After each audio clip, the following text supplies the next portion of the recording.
I'm Alistair Stevens. I'm Elizabeth Ray. And Tom Cruise is Ethan Hunt in Mission Impossible Fallout.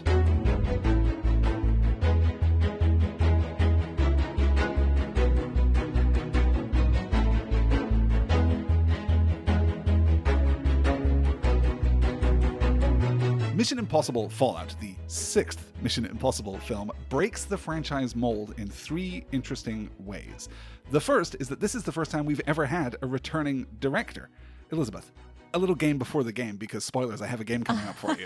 Can you name the directors of the Mission Impossible movies? Oh, shoot. Not the first one. Brian De Palma's the first one. Brian That's the De one that Palma. nobody remembers, even though he's But when you Brian say De it, Palma. of course, Yes. Brian De Palma. I was not going to remember that, though. No. Mission Impossible 2 was? John Woo. Absolutely right. 3 was? Abrams? Yes. 4 was? One of my favorite directors. Brad Bird. Brad Bird is exactly right. Yes, that one took me a second. I'm so sorry. And of course, the fifth movie was Christopher McQuarrie, and McHugh is back. He'll also return for Dead Reckoning, the final episode in this podcast project as of this recording. Wild. And then he'll be back next year for the eighth Mission Impossible movie, which seems just statistically impossible. So that's one of the ways in which Mission Impossible Fallout breaks with tradition. This was always intended to be, or at least intended to be after the success of the first film, an auteur-driven franchise. Directors were supposed to come and were supposed to leave their mark. We're supposed to do something different. But it turns out that what we were really looking for this whole time was a very safe pair of hands, and that is what we get with Christopher McQuarrie. Yeah, but it's not only safe, I think. He does really interesting things. I think he pushes the series to new heights also. I am going to spend a lot of time arguing that this is Okay. the best Mission Impossible movie so far.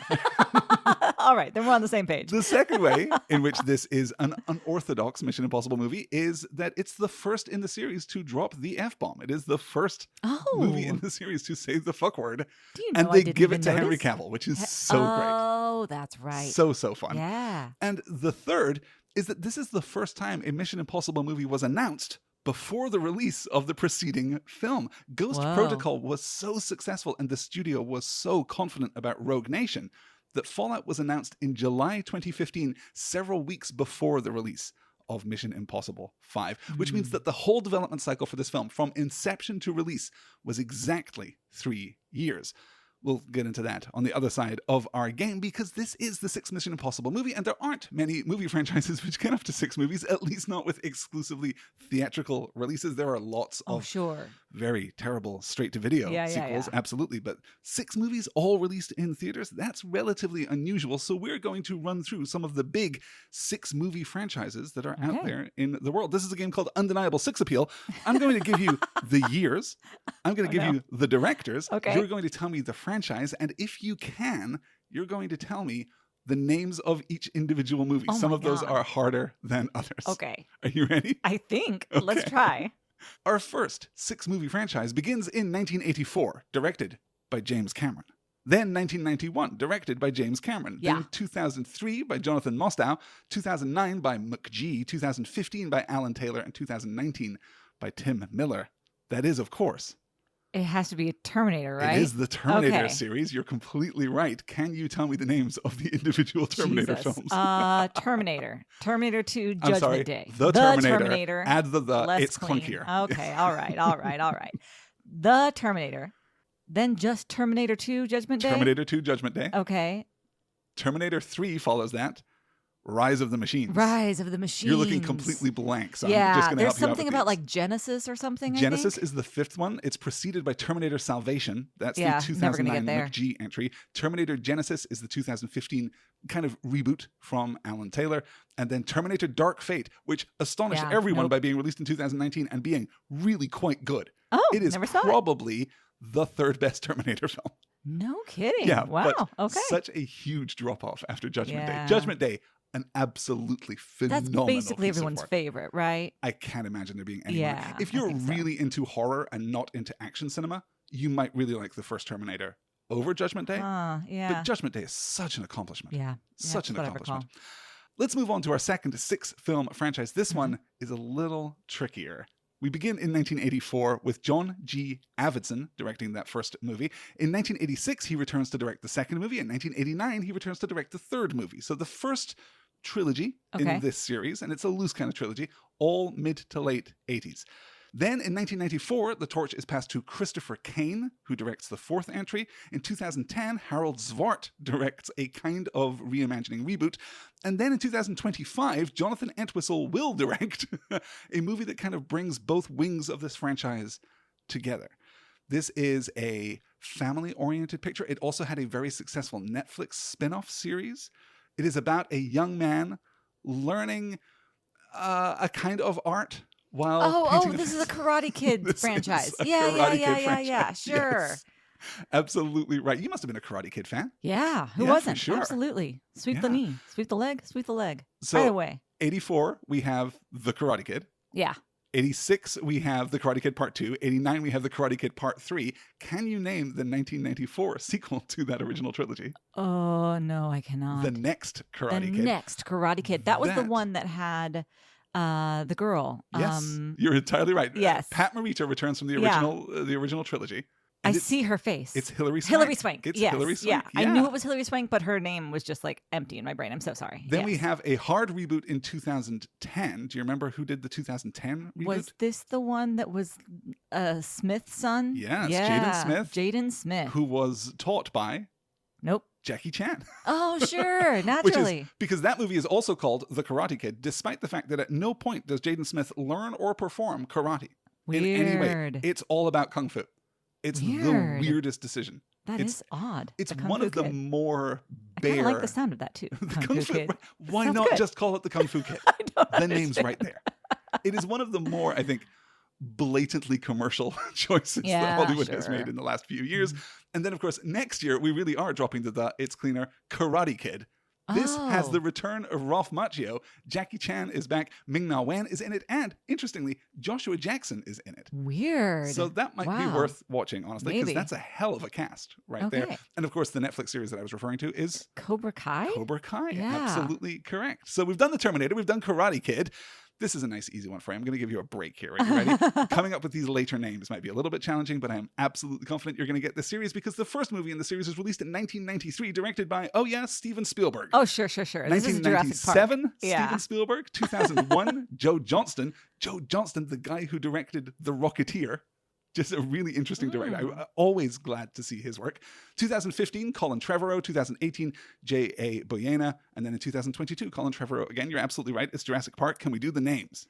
Oh, God. Okay. Jurassic Park. Jurassic Park is the first movie in the Jurassic Park series. The second one is Jurassic Park, The Lost World. I'm sorry, it's not. It is The Lost World, Jurassic Park. Oh, whatever. Okay. One of the worst naming decisions of all time. The third Jurassic Park movie is called... That's just like Jurassic Park 3, right? Jurassic Park 3. Yeah. Yep, we went back to absolutely straightforward naming conventions for that one. It's like the 3 talon strikes through, which was cool looking. Because anytime you do a third movie with a monster or a beast or some kind of... do. Or Wolverine, you get to do that. Exactly. It's neat. What was the 2015 kind of reboot reimagining sequel called? The Colin Trevorrow one? Jurassic World. Jurassic World, yes. That was followed by... Jurassic World End of Days. I don't know. Jurassic World Fallen Kingdom. Fallen Kingdom. Close. And then in 2022, nope. A movie that we definitely have not seen, Jurassic World Dominion. Dominion. That was Colin Trevorrow coming back to the franchise there. What are your thoughts on Jurassic Park? Are you a big Jurassic Park fan? I mean, the first one, obviously, all-time great. I saw the second one, and it was fine. The third one was poor, correct? Yes, very. Yes. I mean, the second one is also pretty poor. Yeah. One of them had like the giant bird cages for the pterodactyls. Sure, yeah. That was a really cool like piece of production design that stuck with me. That is the thing about the Jurassic Park sequels is that they all have something. Right? They all have like an interesting element or an interesting design choice. You get the hamster wheels, which is cool. Even I think the Jurassic World movies, which are very bad. Very bad. And really, again, Chris Pratt at the height of his I will take any job for any reason. Like just really trying to make that guy a star. Sure. And tough. I saw that one in theaters, I'm pretty sure. Dallas Bryce Howard is always watchable. She is, but her character is so dumb. And that is the movie that spawned the running in heels meme. So stupid. Yeah, so dumb. We've got 2 more franchises to get to. Indominus Rex. Exactly right. Dumb. Exactly. Indominus Rex. More like. In 1996, Wes Craven directed a horror movie. In 1997, he directed a sequel. In 2000, he directed a third sequel. In 2011, he directed a fourth sequel. In 2022, there was a kind of half reboot by Matt Bettinelli-Olpin and he directed a sequel to that reboot reimagining in 2023. What are the names? I'm going to get one of these, I think. And that's... If you get one of them, you'll get all of them. Oh, okay. Because Nightmare on Elm Street. It's not Nightmare on Elm Street, What? I'm afraid. 1996. What was Wes Craven doing in 1996? Wes Craven. Oh, you're right. That's what way is the later. postmodern reimagining of exactly that kind of slasher franchise? No idea. It is the Scream series. No, Wes Craven did the Scream Wes series? Craven did the first 4 movies in the Scream series. I don't know why I didn't know that. Yeah. Wow. What a weird really miss. Straightforward Sorry, numbering convention here. Scream, Yeah. Scream 2, Scream 3, Scream 4. The reboot was just called Scream, but then the sequel to the reboot was called Scream 6. Sure. So we're really like, that is some comic book numbering. That's what that Yeah, is. Every that's few wild. years you start over at number 1, unless the overall count is getting close to a round number, Yeah. and then you go back to the original numbering. Dang. Because nothing sells better than a number 1 except a number 700. Yeah. it I've turns only out. seen 1 and 2 of those. I've seen maybe the first 3. Which is the one that had See, this is exactly Courtney the problem. I Cox don't know. Arquette? I saw don't that know one. which one. Is that Yeah. the first one? No. Is that Second the second one? I think that's the second one. I think it's Yes. just, I think those are the only 2 I saw. I think I've definitely seen the first 2. I think I've maybe seen 3. There's some interesting like internal lore in the sure. Scream movies and the way that Yeah. they connect with each other. But yeah, I'm not that much of a slasher fan, and I think we're No. all a little bit over that kind of slightly exhausted 90s satire. Yeah. Though, I mean, the imagery for that first film Oh, was absolutely everywhere. iconic. Was Yeah. absolutely iconic. Mhm. You're Still completely is. right. This last sextet of films then should be pretty easy for you to get, although I'm wondering now if the names of the latter trilogy will give you a little bit of trouble. 2001, 2002, 2003, 2012, 2013, 2014, all directed by Mr. Peter Jackson. Oh, sure. These Lord of the Rings movies. They are. Yes. Can you get the names of the Hobbit sequels? Holy just off the top smokes. of your head? Well, first I have to get, let me go through them all, right? Because it starts Fellowship of the Ring, Yes, The Two Towers, The Return of the King. of course. And then it's The Hobbit, something like Incredible Journey, but that's the one with the dogs. So it's Not not going to be Incredible. that. Yeah. Unexpected Journey. An unexpected journey. Thank you for that. Unexpected Journey, yes. The Desolation of Smaug. Desolation of Smaug is the one that I didn't think you were going to I get. got but that yes, one. Excellent. And then the Five Armies. The Battle of the Five Armies, yes. I was pretty damn close, Which and I is feel good about that. controversial and is also playing on our favorite joke to make. They added a the. In the novel, it's just the Battle of Five Armies, but here it is the Battle of the Five Armies, which Sure. is weird. Also, I don't know of a way of counting the armies during that last battle sequence and coming out with the answer 5. I don't That's know funny. what math is happening there at all, but you're completely right. Of course, other fun 6-film franchises include the original Universal Mummy movies running from 1932 to 1955, Whoa, mhm. the Ice Age animated movies, which I didn't Ugh. pick because I could not for the life No. of me just stare No. into that Nietzschean abyss. The Step Up franchise has 6 Oh my movies. God, no way. Isn't that great? Yeah. I've never seen any of this. The Romero Night of the Living Dead zombie Sure, movies. sure. There's 6 of those. And the Final Destination series, a series that I have never seen, but Ah. maybe someday I will. Maybe that's what I'll watch for Halloween this year, is go and get into one of these At horror least franchises. 1 or 2. I don't know all the way through, but yeah, definitely. No, here we are as we discuss Mission Impossible Fallout. We're definitely not the kinds of people who commit to something and then follow it through come hell or high water. For no reason. Demonstrably here in episode 42 of The Last Star in Hollywood, we're real dilettantes when it comes to watching a movie series for sure. Elizabeth, I'm sorry to do this to you, but it's your trailer game. Oh, my trailer game, yes. you ready? Sure. Let's do it.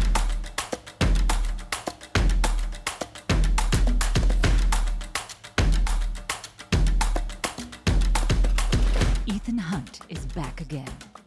In Mission Impossible 1, he dangled from a wire and we were all amazed. In Mission Impossible 2, he free climbed a cliff in those cool Oakleys.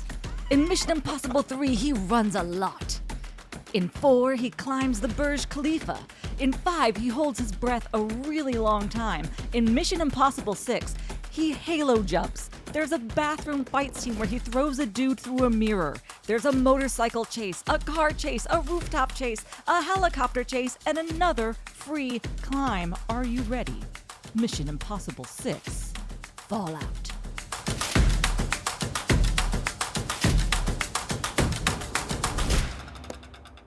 Fantastic work. Thanks. One quick editorial note. Oakleys are not and never have been cool. Oh, yeah. Thank you for listening Those to were this not very cool. important Agreed. PSA. You know, it's funny, we've been watching Friday Night Lights, and the main villain of season 3 is just a dude who wears Oakleys. That's how you know he's villainous. That's how you know. I mean, he does beat up his son one time. Oh, yeah. But mostly it's the wearing of the Oakleys that does it. Christopher McQuarrie was initially hesitant about returning as writer and director to Mission Impossible because he had found the challenge of shooting Rogue Nation fairly demanding, and I am being extremely understated when I say that. And because he argued that the franchise was given its shape by the fact that the director kept changing, that these auteurs would come in and leave their mark. But Cruise and Paramount managed to persuade him to stick around. Given relatively free reign, McQuarrie starts the project with the aim of exploring Ethan Hunt as a character and understanding the psychology of a man who has been charitably 4 different dudes in 5 different movies. Yeah. This is my favorite Ethan Hunt, though, I have to say. Mine too. This one and the first one. Absolutely. First, like, I see the tie-in between the very first Ethan Hunt we ever meet and this guy. Brad Bird is credited, I think, with coming up with the idea of a consistent psychology for Ethan Hunt, about really anchoring it in the loss of that first team. But this is the movie that pays all of that off, I think. And had this been the last movie, I think we would have had a really nice, closure to this emotional journey. I think it does something really intentional with Ethan's character in a way that the previous movies have not, at least, as you say, not since Mission Impossible 1. McQuarrie writes a 33-page script, which is basically an outline, locking in their shooting locations and the set pieces, but he wants to keep production loose, allowing for improvisation and rewriting as the shoot progresses. That will be something of a double-edged sword, as we will see.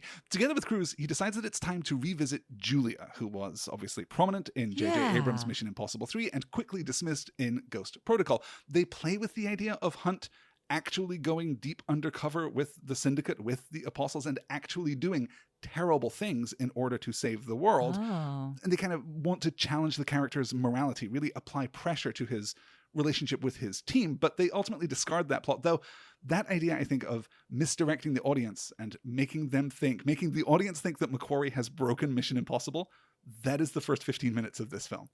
This idea that you don't understand what Mission Impossible is. You cannot do a Mission Impossible film where you begin with failure. And he kind of sets up that first set piece, the Wolf Blitzer set piece, with that intent, I think. McQuarrie's other big idea was wanting to kill a member of the IMF team to prove how serious he was being. But then Jeremy Renner declined to return, and he kind of dropped the idea, though weirdly we do end up doing that with Hunley. Alec Baldwin agreed to return for this movie on the sole condition that he was given not just a death scene, but a cool death scene. We'll talk about that when we get to it. McQuarrie spends a full year working on the script. He finds shooting locations and he weaves in these new plots, these new characters, but production is already pretty troubled. In July of 2016, principal photography is pushed back because the script still isn't ready, which is wild because what does ready mean when it is 30 pages long? Yeah. Like, it's just a list of places you are going to fly to and things you are going to point cameras at. A lot of the dialogue was written the day of production or the day before production. Let's get into our cast. Ving Rhames, Simon Pegg, Rebecca Ferguson are all back. Ferguson is simultaneously shooting Joe Cornish's The Kid Who Would Be King, which we mentioned in our last Rebecca Ferguson episode. And she's pregnant toward the end of principal photography. Not that you would know it from the movie. We do, though, have 3 heavy hitters joining the cast. Angela Bassett is an actual objective legend.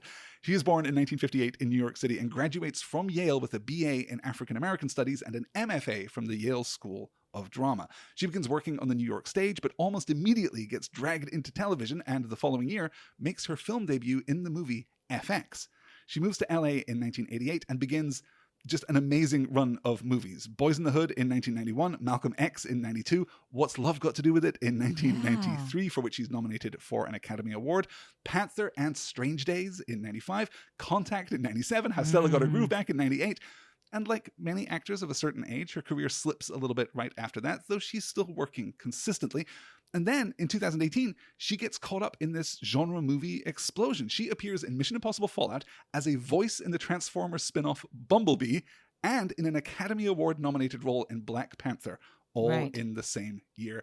Wow. She is given, finally, an honorary award by the Academy in 2024 and is, as I say, a legend. Isn't she terrific in this film? Absolutely awesome. Yes, she is. Every single line delivery is just the most poised and polished perfect thing. Yeah. I'm She's very crazy cool. about her Yeah. in this film.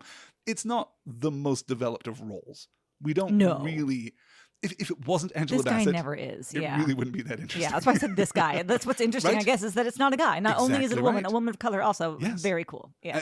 Really great chemistry, I think, when she's on screen with people. Yeah. The decision to have her on the phone in the London basement is an interesting one, but Yeah. we'll talk about that as we Do what we move gotta through do. it. We Mhm. also have to talk about the brilliant and very beautiful Vanessa Kirby. She is born in Yes. 1988 in Wimbledon in London, the daughter of a magazine writer and the president of the Royal Society of Medicine. So there's some money Neat. in that house. At Sure. least. She looks like money. Yeah. Doesn't she? That's Doesn't an interesting she just thing. have that face? Yeah, that's why she was so great in The Crown, I think. Exactly. She applies to the London Academy of Music and Dramatic Arts, but is turned down. After she spends a gap year working charitably in Africa, she then studies English at the University of Exeter, which is not a particularly prestigious school. She makes her mark on stage, appearing in Bolton and in Leeds in the north of England before transitioning to London. At this time, she appears in 2 BBC series, a show set behind the scenes of a news program in the late 1950s called The Hour, which is excellent. I was going to say, that sounds like my kind of thing. Yeah, it's Yeah. really good too. And the most recent TV adaptation of Great Expectations, in which she plays, in a sense, the role she was born to play, Estella. Sure. Just fantastically good. That production is not very good, but she does not put a foot wrong. Cool. She appears in Richard Curtis's About Time, and she appears on stage with yeah. Gillian Anderson in A Streetcar Named Desire. Ooh, that would have been How a hell much of a money? show. How much money would you pay for a ticket to that so show much. right now? Right? Wow. It's in 2015, though, when she's cast as Princess Margaret of Kent in the Yeah. Netflix series The Crown, that she really hits. It is just phenomenal. You were watching The Crown very casually and Yep. just, I think, fell a little bit in love with her. Oh, right? absolutely. I had no idea who she was, but I was like, who is this woman? She's incredible. To Yeah. the degree that even as you are watching it and I'm walking in and out of the room, Yeah. I'm getting caught up by Yes. the quality of her performance. She's just, engaging and nuanced and confident and sexy. She's just Yeah. really sexy. Mm-hmm. She'll return to the Cruiseverse in Mission Impossible Dead Reckoning, which I'm very glad to hear. We'll get to that in a couple of weeks. And she has been cast in the forthcoming and untitled 8th Mission Impossible movie as well as appearing as Sue Storm, the Invisible Woman, in the upcoming Fantastic Four movie from Marvel, wherein she will be married to Pedro Pascal. That Cool. might be, weirdly, the hot... Is this the movie that can make a Marvel film sexy? If I these don't know, two man. actors can't, then it can't be done. Speaking of sexy, let's talk about Henry William Dalgleish Cavill. Sure. I'm sorry, Del what? Dalgleish, the Cool. traditional Scots name. Yes, All right, absolutely. neat. He was born in May of 1985 on Jersey in the Channel Islands. He appears as one of the T-Birds in a high school adaptation of Grease and is prominent in both course. his drama club and as a member of the school field hockey and rugby teams. That's pretty Because hot. of course he is. After graduating high school, he gets minor roles in BBC television and in film. He breaks in 2007 with his casting as Charles Brandon, the first Duke of Suffolk, Yep. in the Showtime series The Tudors. I remember that. He almost gets cast as Superman instead of Brandon Routh. He almost Hmm. gets cast as Cedric Diggory instead of Robert Pattinson. He almost gets cast as Edward Cullen instead of Robert Pattinson. Stephanie Meyer describes him as, quote, the perfect Edward, end quote. And he almost gets cast as James Bond instead of Daniel Craig. Damn. He is literally the number 2 on every He's like single the one almost of guy. those lists. That was his career for the longest time, was Wow. someday he's going to make it, right? And we keep watching the pages of the calendar turn over and he just never gets his shot. Eventually, he gets cast as Superman by Zack Snyder for Man of Steel. He deserves better than that film and better Yeah. than He had some nice the moments in entire it, as I DC recall. universe. He's good, is the Yeah. thing about that. I think that he manages to communicate exactly what is asked of him and more than what is asked of him, but it's still kind of a movie with a Yeah. bad heart, unfortunately. And he'll revisit that universe several times over, including right around the production of Mission Impossible Fallout, when the Joss Whedon reshoots of Justice League are happening after Zack Snyder leaves the production for personal reasons. There's this conflict between Warner and Paramount because it's in his contract for Mission Impossible that he cannot shave, that he cannot alter his facial hair. Right. It was his This is idea the to have a CGI mustache. No mustache face This problem. is the CGI Yes. no mustache problem. Yes. Oh man, I remember hearing a lot about this. Very weird removal of his facial hair digitally Yeah. in Justice League. I It's- never saw it, but I heard that it was Ooh. fucking weird. Yeah. It's weird. The strangest thing about that is in the opening moments of Justice League, he gives perhaps his best performance as Superman. He manages to be a symbol of hope, which Superman should be. Otherwise, there's Right, nothing to that right. character. You Yeah. guys, like, you have to understand that part. Otherwise, you're not getting anything. Yeah. He's really good. Tell me about, and of course, he's The Witcher. He's Geralt of Rivia in Right, 3 right. seasons of the Netflix adaptation of a series of Polish Netflix, fantasy really? books. Yeah, absolutely. Wow. That's why they had the money to do it. Because let me tell you, that series has not made its money back. But he at least is lauded, I think, for that role. A very iconic role. Geralt is such an interesting and complex character. What do you think of Henry Cavill in general? In general, I remember crushing on him watching The Tudors and basically everybody. That was a very hot show when it came out. Probably still is. I don't know. Now we're doing much more just like on-camera fucking, I think, than we were for a while. You know what I'm talking about? Sure. So, yeah. So I enjoyed that one, and he was great. And then I remember seeing him as Superman. And I remember that moment where he just gives Lois a look when she's like, oh, my God, you're going to hurt me. And he doesn't say anything. He just gives her a look that's like, I am the least likely person in the world to ever hurt a person. And you're like, oh, I believe you. No, you're a nice, nice dude, aren't you? Okay, I'm at ease. So I remember being impressed with that. And I don't really think, I guess I know him best as just like through the internet that he's just a big old nerd. He's just a huge nerd. Just a huge like Warhammer nerd. Gamer, right. Yep, absolutely. Yeah. But that's all I know about him. I don't think much about Henry Cavill, I suppose. He is not my type. He does communicate, I think you're right, a gentleness on screen despite his size. And he's not actually even as big as you think he is. He's only 6'1". Really? Yeah. No way. He's only 6'1". He just carries himself like a linebacker. That makes sense. Yeah. Because in The Tudors, he didn't seem big because he was quite slight then. He didn't have those shoulders that he's got now. But yeah, now he's built like a brick house for sure. This is by far the biggest, I think, that he has ever been. And it really works for him. But that gentleness, I think, still comes through, which is why he works so brilliantly as August Walker, because you buy in exactly the way that we never really bought Jeremy Renner as a member of the team, because we're always waiting for the betrayal. We're always waiting for the other shoe to drop because it's Jeremy Renner. I think you completely buy the arc of August Walker being someone who will eventually come good at the end of the story, will eventually be a part of the team. He seems like a great complement to Ethan Hunt until the reveal comes. The first time I watched this film, the reveal completely caught me out of left field. Really? It really did. Wow. And despite that, I do think that the movie plays completely fair with it. I just think it's terrific casting. I'm a huge Cavill fan. Cool. And interesting too that this is the first time that he has played a villain. This is the first kind of, because of that, I think, essential nails it, I think. Niceness. Yeah, he really does. He really does land it. We wobble a little with some of the comedic delivery in the third act when he's a bad guy.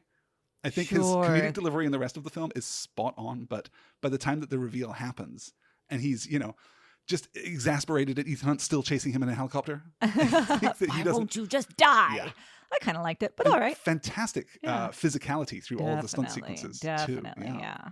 So that's our extended cast. Were you aware of this movie in its pre-release?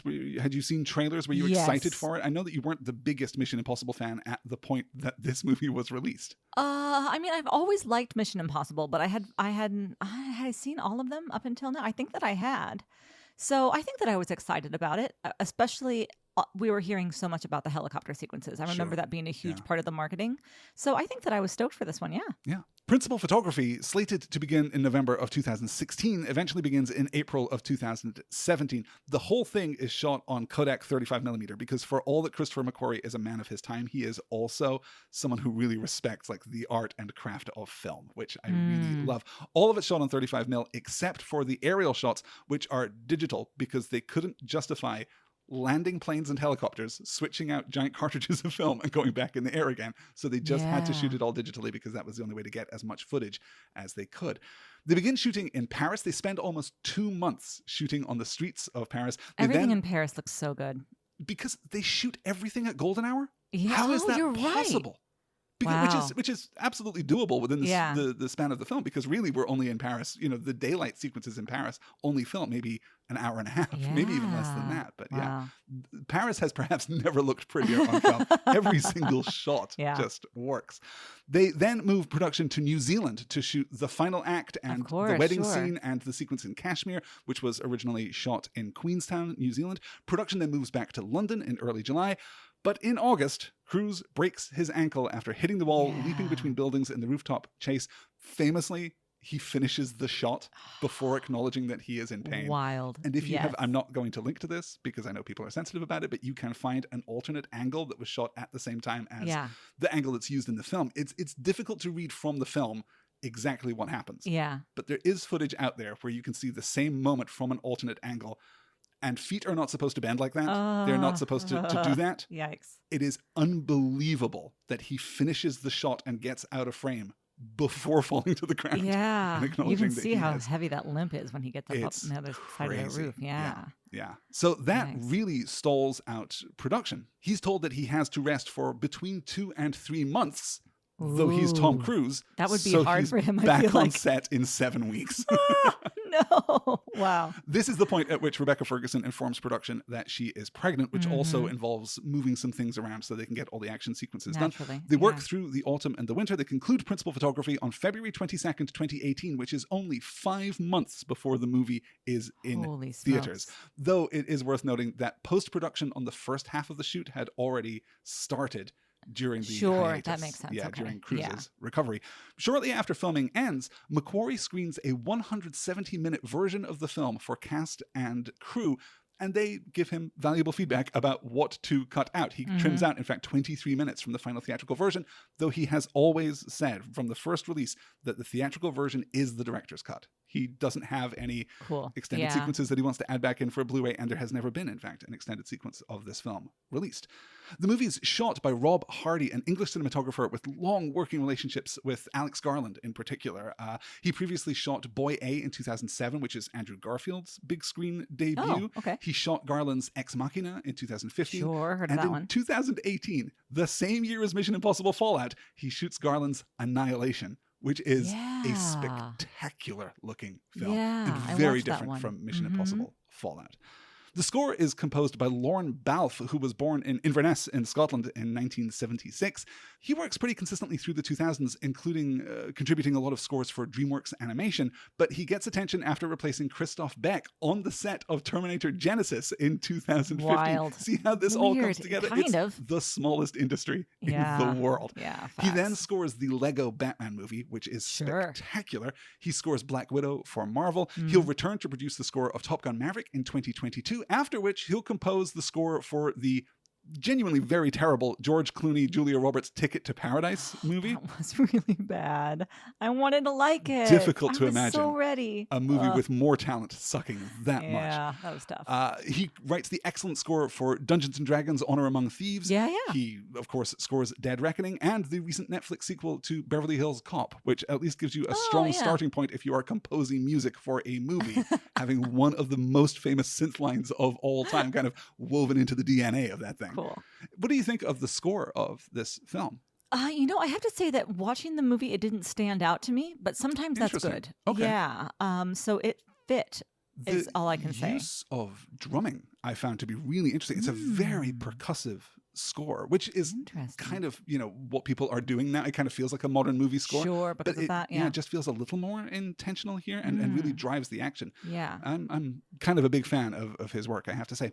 Fallout clocks in with a budget of $180 million, which is Damn. partly due to delays, partly due looks to the like it, very though. extended... It looks expensive. It really does. And that's doesn't without it? the paychecks. Yeah. Yeah. And the marketing budget is reported at another $150 million, remember a including lot of marketing. Super Bowl spots and a huge presence at San Diego Comic-Con in 2018, the week before the movie is released. They're Sure. really hitting the ground running with that. The US release happens over the weekend of July 27th, 2018, and Fallout comes in at number 1 at the box office, making $61 million over the opening weekend, ahead of the second week of Mamma Mia, Here We Go Again at number 2. The second week of The Equalizer 2 at 3, and the third week of Hotel Transylvania 3 at number 4. The only other new entry on this list, Teen Titans Go to the Movies, is at number 5. Teen Titans Go to the Movies, let me just say, Yeah. is a really solid little superhero film. Yeah. It's extremely good. Great title, too. They really nailed that. Yeah, it's spinning out of the animated series Teen Titans Go, of course, Yeah. for those of you who don't have boys exactly the age of our boys. The sequence in that film where they decide that they want to be movie stars, they want to have a superhero movie made about them, so they travel in time to undo the origin stories of every other superhero in the DC universe. They go and save Krypton and save Thomas and Martha Wayne, and Sure. it's just really imaginative and brilliant. Huh. Genuinely great original music too throughout all of Teen Titans Go, but Okay. particularly in that movie. It's a good one. In the end, Mission Impossible Fallout makes $791 million at the global box All office, right. putting it at number 8 for the year. We've already played a game. Otherwise, I would make you guess the top 10 for 2018 because it is wild. The bottom 5 make just less than $1 billion. Number 10 is Fantastic Beasts: The Crimes of Grindelwald. 9 is Deadpool 2. Mission Impossible Fallout, as I say, is at 8. Ahead of Mission Impossible Fallout, inexplicably, is Venom. Not a very good movie at all. Weird. Ahead of that is Bohemian Rhapsody, a movie that I did not like at all one bit. I didn't see that one. Everything above there, the top 5 make more than $1 billion. Number 5 is Aquaman. Number 4 is Incredibles 2. Number 3 is the aforementioned Jurassic World Fallen Kingdom. Jesus. Number 2 is Black Panther. And they are all of them overshadowed by the incredible success of Avengers Infinity War, which makes just over $2 billion at the global box office. That's wild. That makes Fallout the highest earner for Paramount in 2018 and the only Paramount title in the top 10. Other Paramount titles that year include Bumblebee, which I mentioned, the Transformers spin-off Bumblebee with Haley Steinfeld, which is actually a pretty... it might be my favorite Transformers movie. Wow. Which is really grading on our curve there, but it might be my favorite. Book Club was also Paramount that year. What if women read books? Could you imagine women reading books? Can you imagine older women reading 50 Shades of Grey and getting real horny about it? I kind of like Book Club. It's kind of a good movie. And A Quiet Place, of course, was also that year for Paramount. Mission Impossible Fallout was nominated for Best Sound at the 72nd Academy Awards, where it lost to Bohemian Rhapsody. Sure. It is currently tied, though, using the most important statistic that we have at our fingertips. It is currently tied for the best IMDb score in the franchise with Dead Reckoning. Both Mission Impossible Fallout and Mission Impossible Dead Reckoning have a very healthy 7.7 on IMDb. And that's all of the backstory. Are you ready for what is sure to be a swift and superficial gloss of the film's plot? Let's go. Can I ask you just right here before we get into it, do you feel that you have a strong handle on this plot? How transparent is this plot to you? That's really interesting. Yeah, I mean, somewhat, yes. There are just a lot of moving pieces, and it's a really big cast. This is a fairly big ensemble. So and we're picking up a lot of threads from Rogue Nation, too. That's the other thing, yeah. So, and now I've watched so many of these, but I'm never one that holds those kinds of plots in my head anyway. I find this kind of movie especially as just like, a popcorn movie. Like, you sit down and you watch it, and you don't think about it again, So I'm not trying to, like, solve mysteries from back before and let's pick up the thread of that other guy like I've just forgotten already, So this one going in, we bring back Solomon Lane. I'm like, yes, I remember him. He looks so different though. So different with the beard. With the beard, yeah. But I'm like, okay, I remember him. I remember this guy. Sure. The Syndicate, yes, vague. So they do a nice job of like glossing over that and reminding me of what's going on there. Sure. So we pick back up with Ilsa, and he's like, I thought you got out. She's like, no, you and me, we can never get out or whatever, right? You know, I wrote this whole beat by beat, but I don't need it. You're doing it all now. This is perfect. But yeah, there's just a lot going on. So I can follow it enough to not get confused. The thing that I still don't get is Vanessa Kirby. I still don't understand her whole place in the spider web. She's not really in the spiderweb, is the thing of it. She is just a facilitator. She is just a middleman. She's a go-between. She is the daughter. The White Widow is the daughter of Max, Vanessa Redgrave's character from the first movie. Right. Do you remember her? Vaguely. Again, like a little bit. She just knows everybody and makes deals happen between two people who could not otherwise be in the same room with each other without, having to kill each other. But what about when they give Solomon Lane back to her and they put him in the trunk? She's trading him out. She doesn't want him. She is dealing with other people who want him. She does not have an agenda of her own. What's interesting about her is that she makes money from these deals, but it's kind of woven into the story that she also gives a lot of that money away, that she's engaged in like charitable work. The whole party at the Grand Palais that we drop into it's a huge charity ball, is right? her charity ball. Yeah. Yes, her charity rave, which... she's really interesting. All right. We'll talk I'm looking forward to getting more of her in in the following movies because I like her. I find the introduction to her very weird because it's so obvious that scene got changed. It's so weird. I was like, this is a woman singing, only she's talking. What is happening? It is originally Everyone's like scripted. Swaying to her speech. What are we doing? It's originally scripted that she was, just performing a jazz standard. Yeah, which, first of all, I want that. I'm really sad it was cut. That is a scene I like in every movie. You give me like a bar or two of some slinky dress lady singing in front of a piano, and I'm in. I just like that.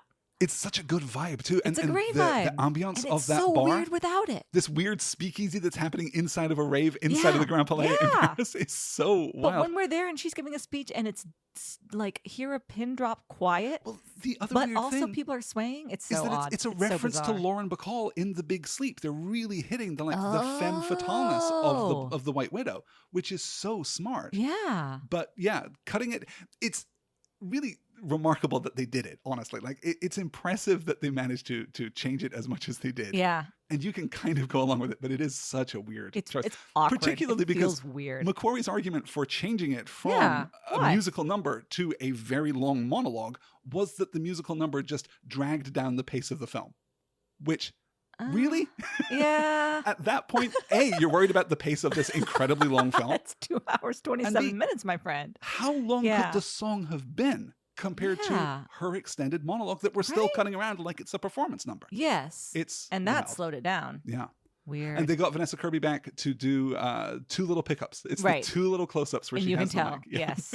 And no one else is visible in that shot because literally no one else was on set with her when she did that. Of course not. Yeah, it's a strange, and then strange choice. They shoot her from the back saying the speech, but also clearly dancing. But also moving. What are you doing? I could believe that Vanessa Kirby just moves like that when she's talking to you. At least in my head, that's how that works. Sure. No, it's interesting to think about how transparent the plot is because this is coming out right around the time of, the latter era Daniel Craig movies for Bond. So it's coming out, it's actually a couple of years after Spectre. It comes out between Spectre and No Time to Die. Except that this plot, it's no more explicated than the Bond plots. Mm-hmm. But when you stop and sit down and work out exactly what is happening, it makes sense. It is consistent. Oh, sure. The presence of the plutonium cores is consistent through the film. You can track what is happening at every stage. There's a point in the Craig oeuvre where they just give up on that. Like, you cannot really track the plot of Spectre. You can't really track the plot of Quantum of Solace either. And the plot of No Time to Die is wild. Let's get back to this movie. Let's talk about this opening sequence, the wedding ceremony between Ethan and Julia on the shores of Milford Sound in New Zealand, which co-starred as the River Anduin in parts of The Lord of the Rings, of course. The vows aren't quite what Ethan had planned. The ceremony is being overseen by Solomon Lane. Julia says she does, but then there's a bomb detonated in the distance, only for Ethan and Julia to disintegrate like Judgment Day, right? Yeah. The Terminator one, not the Bible one. What do you think of this as a start to your movie? It's cool. The only thing that throws me out about it is that it's obviously so cold you can see their breath. And I'm like, why are we doing a tropical wedding and it's cold outside? Right. Like, that part's a little bit weird. But then the unsettlingness of the dream is cool. I like the fact that you can see their breath. Really? I like the because fact of that. that it's so that the landscape itself is so dramatic but bleak. You are immediately in a it is like washed out in a way. No you don't one expect. would hold a wedding. What is going on? This is so weird. And then Sean Harris's voiceover, which starts off so neutral. I didn't even recognize that it was him initially, but then as the monologue becomes weightier and weightier and he starts bringing all of that, Sean Harrisness to it, really effective. It's cool. I thought. Yeah. And then we get the flash in the distance that is going to be echoed in the very last movement of the film, which is just really good craft. Good. Yeah. Like this is I really McQuarrie. like bringing Julia back for this movie. It works for me completely. In fact, I think it's maybe my favorite part of the movie. Yeah. What do you think of this decision to bring her back? I think it's great. Again, like accenting Ethan Hunt's humanity is the right move, I think. I think it sets him apart from Bond in a really nice and interesting way, especially in a movie that's doing so many things that do feel like so Bondy, So I really like the fact, that those two actors have such great chemistry together. I really like that at no point do Julia and Ilsa have any kind of weird, like standoffish. Not a standoffish. They do have a very weird moment, though. They do. When Ilsa whispers something to Julia. We'll talk about it. Well, we might as well talk about it. We don't know. There are various stories about what happened there. The main story is that Rebecca Ferguson just improvised it and McQuarrie liked it, so he kept it. And Ferguson has never said what it was that she said to what Ilsa said to Julia in that moment. However, she has also said in public interviews that it was in the script and that McQuarrie is the only one who knows what was intended there. That he was the only one who knows what was said just between the two. Just whisper a thing. And so she just minds whispering and even the actor doesn't know. That is interesting. It's such an interesting... I would believe that it is improvised because of the number of things in this movie which are improvised, right? Because of how loosey-goosey these stages were. Yeah. So they could really find the moments of performance. Cavill has, I don't know, 8 different moments, which are all fantastic, but which are all improvised by him in the moment. Interesting. So it's a really interesting way of producing a film, of letting the dialogue scenes just stand alone and be relaxed and improvisational. Yeah. Apparently, a lot of the stuff between Benji and Hunley was improvised by Simon Pegg. He just really liked needling Alec Baldwin on set, which I can imagine. Yeah. Yeah. That's fun. So you're in right from the jump. You're in at this dream sequence, Yeah. and because the other thing that this is doing, of course, is bringing us into Ethan Hunt's head in a way that we have never been in Ethan Hunt's head before. Sure, yeah. This is making a powerful statement about, I don't know, how interested we are in his interiority. You go back to even Ghost Protocol, and he is a cipher. We as the audience do not we don't even know what he's doing. What is happening with him. That's But true. here, not only are the other characters helpfully explicating exactly his thought process at every turn, most notably Alec Baldwin, I think, doing a pretty wild job of narrating Ethan Hunt's internal monologue in certain parts of this film. But we are allowed in. We're allowed to see. We get more POV shots, I think, from him. True. And we get to see him do that late era Tom Cruise thing, particularly that late era Ethan Hunt thing, which is perhaps the best thing in this movie, which is that moment of, oh, Jesus, really? Yeah. Okay. that moment of, I can't believe I have to do this, and then kind of stealing himself and doing it. It's a special effect, and it happens 8 times in this film. It's really great. Yeah. So we come out of the dream sequence with Ethan waking in his crummy little one-room apartment, which we're told is in Belfast, Ireland, for no real reason except that Mission Impossible has never been to Ireland, I guess. And then we have this fantastic little coded exchange with the courier. Do you want to? Sure. Can you remember it? Fate whispers to the warrior, the storm is coming. And the warrior whispers back, I am the storm. Exactly right. And if we have to have a little coded passphrase for when we're picking the kids up from school, that's what it's going to be, because that rules.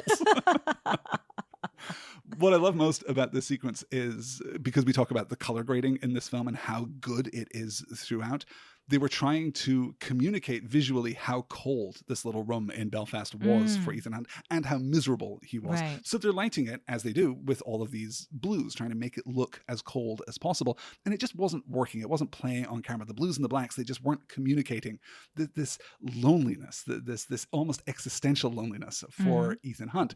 The orange glow in that scene is the space heater that Tom Cruise, the actor, was using to stay warm between shots. Wow. McQuarrie caught a glimpse of it on the monitor and loved how it looked and how it communicated this loneliness, right? What is lonelier than being in a cold room just close to a space heater trying to stay warm? So that's why that shot looks the way that it does. That's cool. And it's a brilliant example of how you can do things which are like antithetical to the consensus, right? Yeah. You would never say, yes, we will light this with orange light because that will communicate coldness. But it really, really works. That's there. interesting. This is when we get our briefing, which is voiced really rather well by Christopher McQuarrie himself. I think he does a really nice job with this. It's so interestingly transatlantic that it sounds like an American trying to do a mid-Atlantic voice, which I really like. Sure. It's been 2 years, we learn, since Rogue Nation. So longer than I thought, actually. I assumed it had been a shorter period, but it's been 2 years since Rogue Nation. The Syndicate has turned into the Apostles for reasons which don't really matter and won't really come up. They're hiring themselves out to whoever can afford them. An extremist called John Lark arranged for the disappearance of a nuclear weapons expert named Niels de Broek. Meanwhile, the Apostles are buying 3 plutonium cores from Russia, which would give them 3 portable nuclear weapons. We get another brilliantly restrained, self-destructing message. The little puff of smoke. Very restrained. Very good. I like that. I love how restrained they are, and I want them to get even more restrained. I'm really looking forward to Dead Reckoning, where it's just like the suggestion that something inside of this device no longer functions. A little red LED just blinks out, and that's all that you need. It's just terrific. We cut out to Benji and Luther and Ethan in a tunnel in Berlin, waiting to buy the plutonium cores from a contact. Right. We're 5 minutes in. We're real chatty, which is a thing that the Mission Impossible movies up to now have not been so much. We're really getting a lot of conversation here. We're really connecting Ethan to these supporting characters. Luther's van goes black. He's captured at gunpoint. We have the standoff with the courier. We get the confirmation that the cores are real because, of course, they are. Then shots ring out. The courier's men are killed. The Apostles have Luther. Benji has, for some reason, the remote control car from Tomorrow Never Dies. Yeah, that's a weird one. That has to just be a joke, right? Because why would you introduce a remote-controlled car? And never bring it back again. You never bring back again. It's odd. Yeah. It's such a weird choice. And him, controlling it from his phone is exactly James Bond. I don't know, I don't know. Or there was another chase sequence that was somehow cut from the film. Maybe that's part of the 23 minutes that were cut out. Could well be. Ethan could escape with the cores, but instead he chooses his team. He opens fire, hitting Luther in the bulletproof vest. Really taking a chance there. That's tough. Yeah. He saves his team, but the cores are gone. This is the failure that defines the rest of this film, that gives the plot its shape in the rest of the film.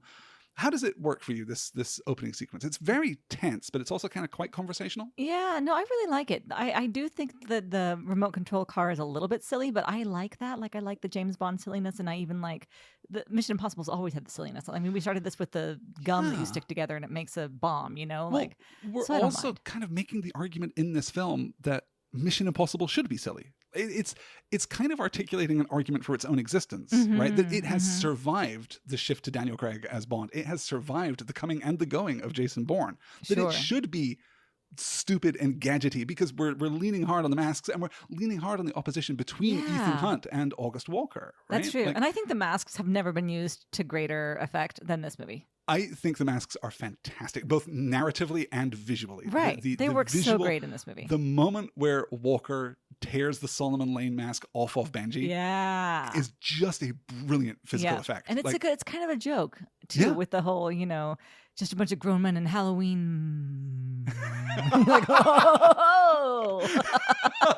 I love that you gave that like 5% more energy than Henry Cavill. You were like, it was a very accurate performance of what is a big moment for him. The movie is, at this point, undeniably, I think, feeling extremely dense because we're 10 minutes in and we're already cutting out to Wolf Blitzer announcing nuclear attacks on the Vatican, Jerusalem, and Mecca. Niels de Broek is in the hospital bed. His attack on the world's religions has been successful, and he coerces Luther and Hunt into having Wolf Blitzer, playing himself, obviously, reading the manifesto live on CNN, except, psych, it hasn't been 2 weeks. It's only been an hour since he was captured in a car crash by Benji, I guess. There's so much here. You just have to kind of roll with it, and I'm fine with that. It reminds me of the end of the first Captain America movie. Sure. Remember when he's like, I've already heard this baseball game. It's very Except Captain America, smarter than Niels de Broek. That's what we just learned. Yes. But it's fun. It's really effective. Do you buy it? Can you remember the first time you watched the film? Were you I in knew on something the plot? was up. Oh, really? That's so interesting. I didn't know what. And I loved the way that they revealed it, but something was clearly up. Yeah, Luther and Ethan especially they're doing this great thing where they're working together as a team, but there's so much nonverbal communication between the two of them that you just know something's going on. So they are, both of them, playing the performance. They are absolutely right in a way that really works. I'm fascinated by how much work Benji did because he is just improvising a Wolf Blitzer monologue for like 5 minutes while the scene is playing out. Oh, yeah. While Luther and Hunt, he's still on the TV. He's still talking. So it's nice to know that if his career in the IMF doesn't work out, Benji can just go and host a news program somewhere. And it'll be fine. The moment where the walls come down is so cool. It's so theatrical. It's so unnecessary. It's so unnecessary. Why would you build the set so that it could do cool that? And fun. You've already got the information that you need. You don't have to also wow this guy with your showmanship. That's the very IMF-ness of it, though. Oh, it turns out, as Angela Bassett would say, that's the job. That takes us into the opening credits, which are... That's right. Such a long cold open. Not that long. 15 minutes. 15 minutes is a long cold open. You're right. But we do so much in it. That's true. Yeah. That it really feels, I'm really impressed by the opening movement of this film and by the film's efficiency in general. You and I were talking a little bit about this before we sat down to record, and I kind of made the argument that this feels like a 3-hour Mission Impossible movie that cut all the boring bits out. So what we have left is distilled, which I think at certain points can make it feel a little bit like a clip show. It can make it feel a little bit frantic, but generally I think that franticness really works in its favor. It feels unstoppable. It feels unrelenting, I suppose. Yeah, that's a good way to put it. And I was making the point earlier that we separate our action scenes and our dialogue scenes, and now it's time for a dialogue scene because we cut out to the airbase in Germany where Hunley, now the head of the IMF, briefs Hunt on Alana Mitsopoulos, the White Widow, who is meeting with Lark in order to negotiate the sale of the plutonium. They are in Paris. Hunt will need a CIA plane to get there, which is tough because Erica Sloan, the deputy director of the CIA, doesn't want him to have it unless she sends along August Walker, her hammer. Her hammer to Ethan Hunt's scalpel. Yes. Is Ethan Hunt a scalpel? No. No. The metaphor breaks down here because it really does. We see Ethan Hunt just improvise. Yeah. He won't quit. He won't give up. He will do ridiculous things in order to accomplish his Sure. goal. But it's not planned. Yeah. I don't want a surgeon playing a jazz set on me with a scalpel. This is what I'm saying.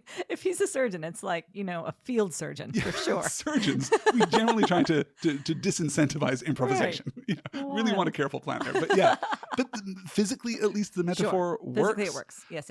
What do you think of Baldwin and Bassett here? Love them together. I really like Baldwin in these movies. Yeah. I'm sorry that we lose him in this one because I just think he's a treat. He does get that great death scene, though. He does. And he gets to have some fun, which I think is long overdue. Yes. It is interesting that you could just plug Jeremy Renner into this role, that if Alec Baldwin hadn't wanted to come back, this basically would have been William Brandt, right?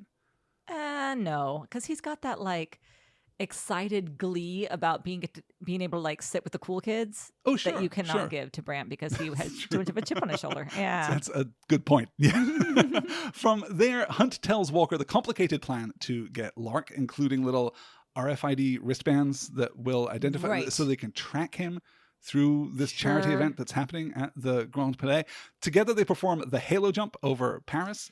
Halo. This is fucking cool. High altitude, low opening. Yes. It's not a clever name. It's just a straight acronym. Yeah. And it is awesome. And the physicality between the two of them when they're still in the plane, I just love that long shot that we get of Cruise walking all the way to the end of the ramp, like looking down at the city, like coming back.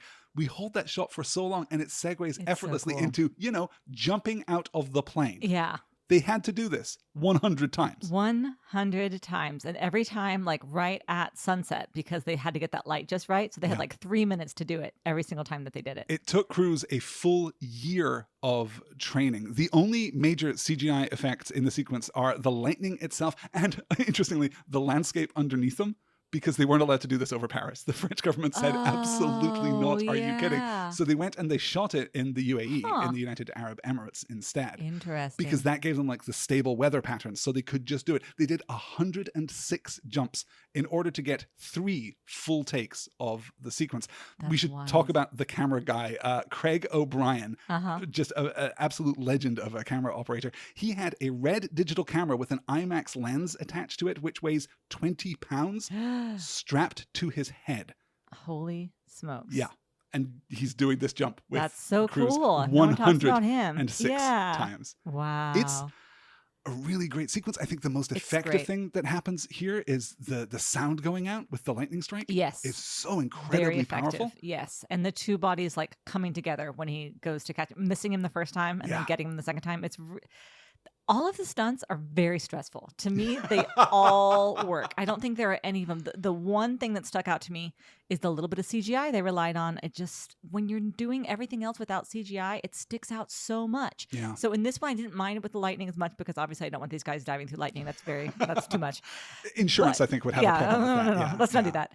But in the final helicopter sequence, when the hook catches on the rock, and then there's the CGI of the rock splitting, and it looks like a video game cutscene. Isn't it weird? What are we doing? Yeah. What are we doing? That's basically, I think, there are moments where I can spot like digital stitching. Sure. Where we're basically like concealing edits. Yeah. Particularly in the rooftop chase sequence. Like, those tracking shots are just not really that long. And like Cruise is running that entire distance, but we're doing it in 3 or 4 setups rather than doing it all in one continuous smooth movement. And you can spot the concealed cuts if you're really paying attention. Sure. But you're right. It's just in... I think that last, the fist fight that they actually shot in Norway on the cliff top there, I think that is probably the thing which looks worst in this entire movie, which is disappointing because it's the final supposed to be the climax. Yeah, it's the climax. But the halo jump, I think, is just extraordinary. Where does it land for you in terms of Mission Impossible stunt sequences? Is it up there for you? Is it as good as the Burj Khalifa? Is it as good as holding onto a plane during takeoff? Yes. Yeah. I like it better than holding onto the plane during takeoff, I think. I think it is more exciting and stressful. Especially, I mean, I wonder if I knew that it wasn't a real stunt, if it would be, it's so hard to say, right? Because what it reminds me of is Point Break. Sure. That was so cool. And that was also... They really did. Yeah. Well, they had to. They didn't have the options. Yeah. It's just cooler. It's just awesome. I don't know. I think it's great. Yes. I think it's one of the all-time great movie stunts, period, let Sure, alone Mission sure. Impossible stunts. I think overall, if you had to cut one, I would cut this one over the helicopter sequence, though. The helicopter sequence was very cool, I thought. Oh, that's interesting. I think It firmly stressed disagree. me I think out. this is giving all of that kineticism and character Mm-hmm. that the helicopter sequence does. One of Oh, my see, very I thought few it got complaints more with this character in film. helicopter sequence. I find the helicopter sequence just goes on just a little too long. It, And you know, it does. we should acknowledge for the listeners at home here, there is a marked difference in our experience here because Yes. I wrote my notes watching this film through all in one sitting, which took me Right. a little over 3 hours because I had to, pause and write a thing or go look something up or Yeah. whatever it was. So that was a pretty long experience for me, which meant that I was getting a little fatigued by the time we got into the third Naturally. act. Yeah. You convenently split it up with a good night's sleep. It's true. Right at the breaking point Well, I between had the to go second to and work, third act. so it's not like I was just like, yeah, and I'm sleepy. I'll watch it in the morning. Like, I had to go to work and come back. But then, yes, I woke up in the morning to get the, Just the third act. the third Yeah. act, right? When it's like, we're going to Kashmir, and it's on the map. And I'm like, it was a perfect stopping point. So I just got like a whole other movie. Yes. So, and I liked that one quite a lot too. Yeah. But it's true. If by then I would have been, because I was feeling a little bit exhausted in Paris by all the chasing. I was like, this is a lot of chasing and I need it to stop now. I need to like move on to the next thing. So I probably would have felt the same way, but We'll it's hard to say. talk about it when we get there, but I do maybe think it is audacious to have a long, very technically accomplished chase sequence in the streets of Paris. Yeah. Break it up with a dialogue scene and then have another long chase sequence in the streets of Paris. Like, I think that they're brilliant, but yeah, maybe there is too much of a good thing. For right now, though, Hunt and Walker land on the roof of the Grand Palais. They infiltrate the party effortlessly, which is just excellent. Cool. They track Lark to the bathroom, and right at the half-hour mark, we begin the bathroom fight sequence, which is, for my money, the best fist fight sequence that I have maybe ever seen. It's really good, It's right? so good. Yeah. This All one's of the really choreography is just, and again, we're really expressing character, cool. never more so than the greatest moment in film.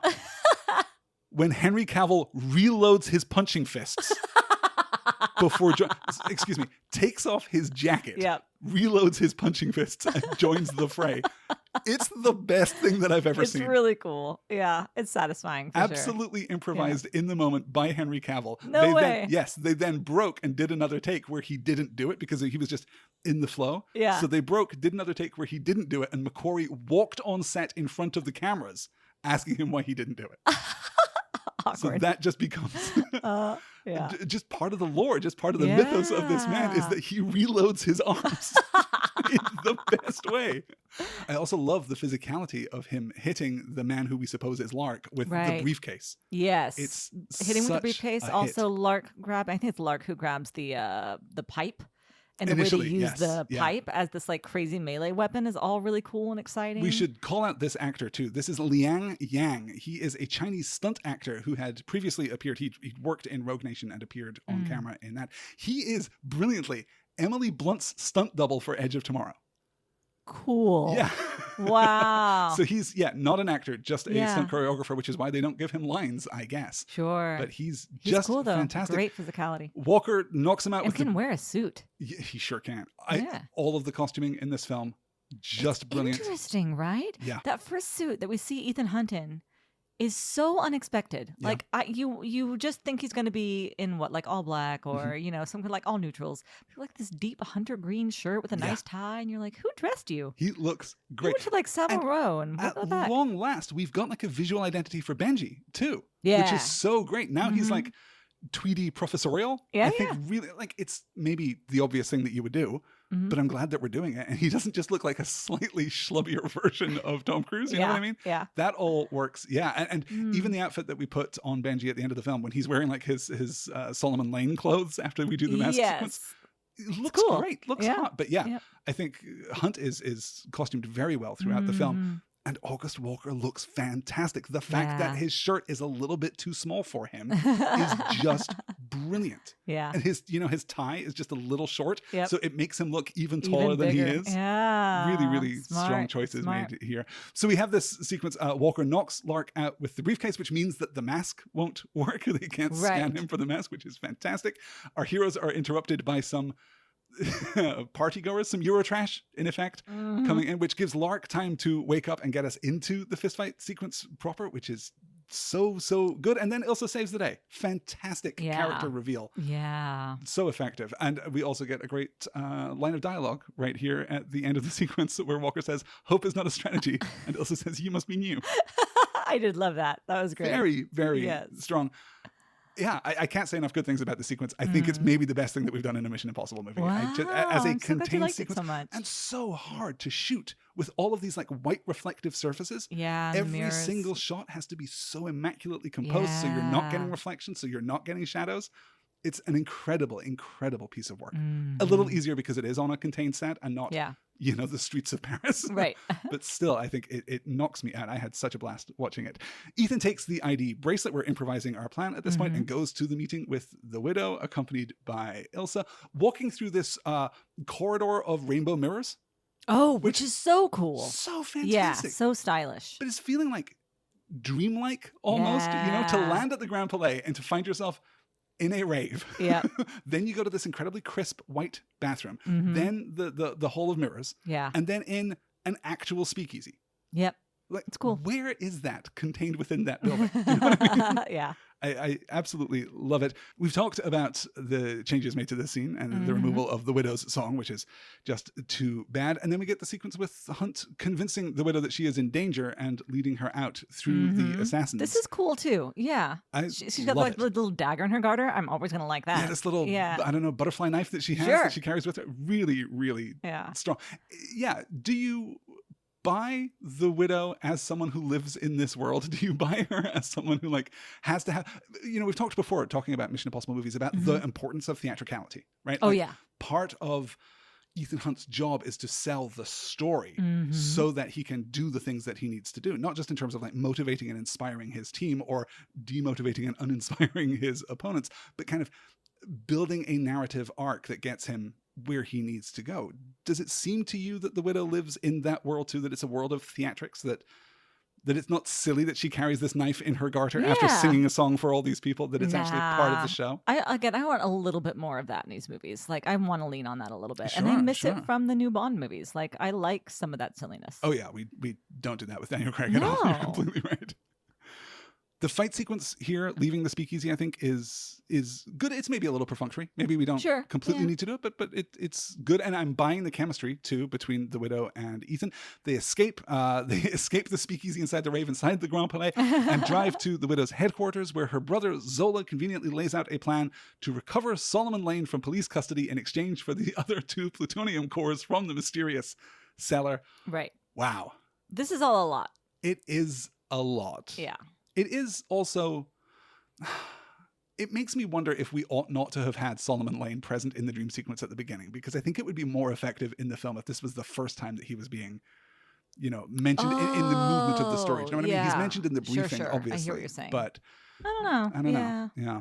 This is where we get the fantasy sequence, the dream sequence, the visualization, if you will, of the heist to recover Solomon Lane. This is how deep we are in Ethan Hunt's POV in this film, is that we can see him imagining how things are going to which play I guess out. Gives us a little bit of Christopher McQuarrie's whole "what if Ethan Hunt was a bad guy" in with the syndicate. Exactly. So we get to kind of like glimpse that a little bit. That's kind of cool. And really kind of applying that moral pressure and having this understanding, I think, that if he just goes through with this plan, if he does what he has to do to save the maximum number of people, he's going to have to do terrible things. Right. Which I think is really great. Like him following behind all the people and not shooting a single shot, but seeing everyone else shooting like all of the cops, and then finally having to shoot the cop himself, and really stop and straight to camera. Really effective. So your plan is to kill everyone? It also feels as though this is Christopher McQuarrie channeling Christopher Nolan a little bit here in the cinematography. There's something in the directorial eye here. There's something in the palette. There's something in the way the shots are composed. There's something in the use of the strings here. How we've stripped out all of the audio and it's just this strings track underneath it. And like following behind. Yes. Yeah, that feels particularly like the beginning of Tenet. There's a lot of Tenet. Definitely. Really Tenet and Inception. Of course, we're going to end up with a truck in the river. So, there's definitely. a lot of Tenet and a lot of Inception in this sequence. Yeah, God. When we get that truck in the river, that is upsetting. All of the stunts are so upsetting. Although I will say, that's the cleanest goddamn river I ever saw. Well, they just spent like $4 billion cleaning the sand for the Olympics this year.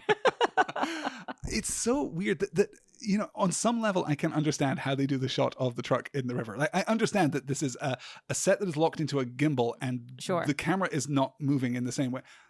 I can't actually visualize it, though. I can't get there to understand the so shot cool. When the completely. wall of water is coming towards him and he's taking those deep breaths and Yeah. you can get the big one to hold, it's so cool. Really, it looks awesome. really tough. What do you think of this as a narrative device, kind of showing the worst version of this plan as it's conceived and then moving into the reality of it being very different? Does that work for you? Does that feel like the film playing fair? I think you're totally right. It's very Nolan, especially that like you see the plan and then you see it again as we execute it. Very Nolan. But yeah, I think it's cool. Those two sequences, of course, are intercut with Walker briefing Sloane, suggesting that Hunt really is Lark because how many times has Ethan Hunt been betrayed by his own government? Sure. A thing that happens to every single spy in the world, apparently.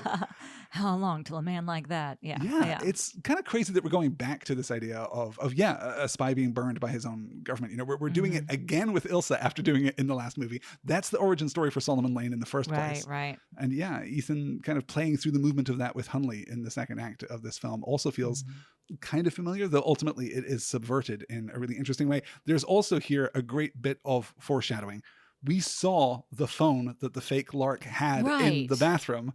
And the phone that Walker gives to Sloane is not the same phone. Yeah. So even here, we're kind of tipping our hand a little bit. Though, if you're not paying attention, and why would you be paying attention at this point? I think it really works. It is a plot that plays fair and is ultimately, for me at least, surprising. Yeah, I think that's cool. So then we do the heist sequence properly, this time with Hunt just improvising, trying to prevent as much bloodshed as possible.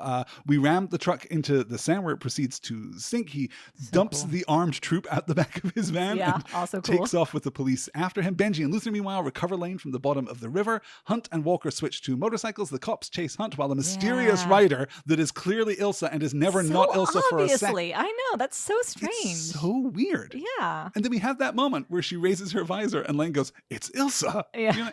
Yes, dude. Of course. I also have been watching this film for the last 10 minutes. So weird. So strange. Yeah. I mean, talking about a car chase is basically boring and impossible simultaneously, but I have to emphasize how beautiful Paris is, how gorgeous the lighting is, how well choreographed every shot of this thing is. That car has got a lot of pickup, I'll tell you that. I don't think that's stock. I think that's definitely had some aftermarket work done on it. It makes me look forward to the yellow car chase scene that we keep on seeing for all of the Dead Reckoning. I've seen so much of that. I can't believe we've still never seen Dead Reckoning. Yes, but for of course, those of you all over joining us late, we have not yet seen Dead Reckoning because we kept it as dessert for this entire podcast project. So we'll get to that in just 2 short weeks. I love the shots of Hunt hitting the car and being knocked off of his motorcycle. Oh my God. And coming into the foreground of the shot. It's really good. Beautifully done. Yeah. Absolutely beautifully done. And then, of course, escaping into the sewer and reconnecting with Luther and Benji, who were just the right place at just the right time. They make it out to a new car, only to be then seen by a young, pretty French police officer. Oh, yeah. Such a fantastic scene. This is good. Such a great scene. Really putting Ethan on the horns of the dilemma, like right there having it happen. Je suis désolé. Je suis désolé. You know what? He says I'm sorry a lot in this movie, and every time it cuts my heart. It's so good. Cruise is really delivering, not just as a stunt performer in this film, which Ethan has been so often in the other Mission Impossible movies, but as a real character actor. As a real dramatic actor. I completely agree. He's giving so much, and we haven't even made it to Michelle Monaghan yet. I was about to say, and that's when it's really just like, oh, am I crying? Oh, God. It's fantastic. What do you think of him here sparing the police officer and killing the widow's henchman? I think it's great. Yeah, no, this doesn't put a foot wrong for me. Like, it's a little bit, the genderedness of it is maybe a little on the nose, but it's okay. I can whistle past that. Yes, it is a pretty young French woman. Right. Well, but the thing is that in his imagination, it was just some white guy, and he was, That's true. Yeah. Pausing then too. So it's all right. I'm okay with it. I love how everyone is playing this standoff to how Luther and Benji and Walker in particular are just like still just like with frozen. Lane with the bag over his head. Yeah. Like, nothing like is really happening, but something very bad is clearly in the wind here. It's, really effective sequence. And then we get the second half of the car chase being hunted by the mysterious motorcyclist. Who is she? We'll never know. God, yes. I love Simon Pegg so much in these films, and we don't really have an opportunity to talk that much about him in this particular film.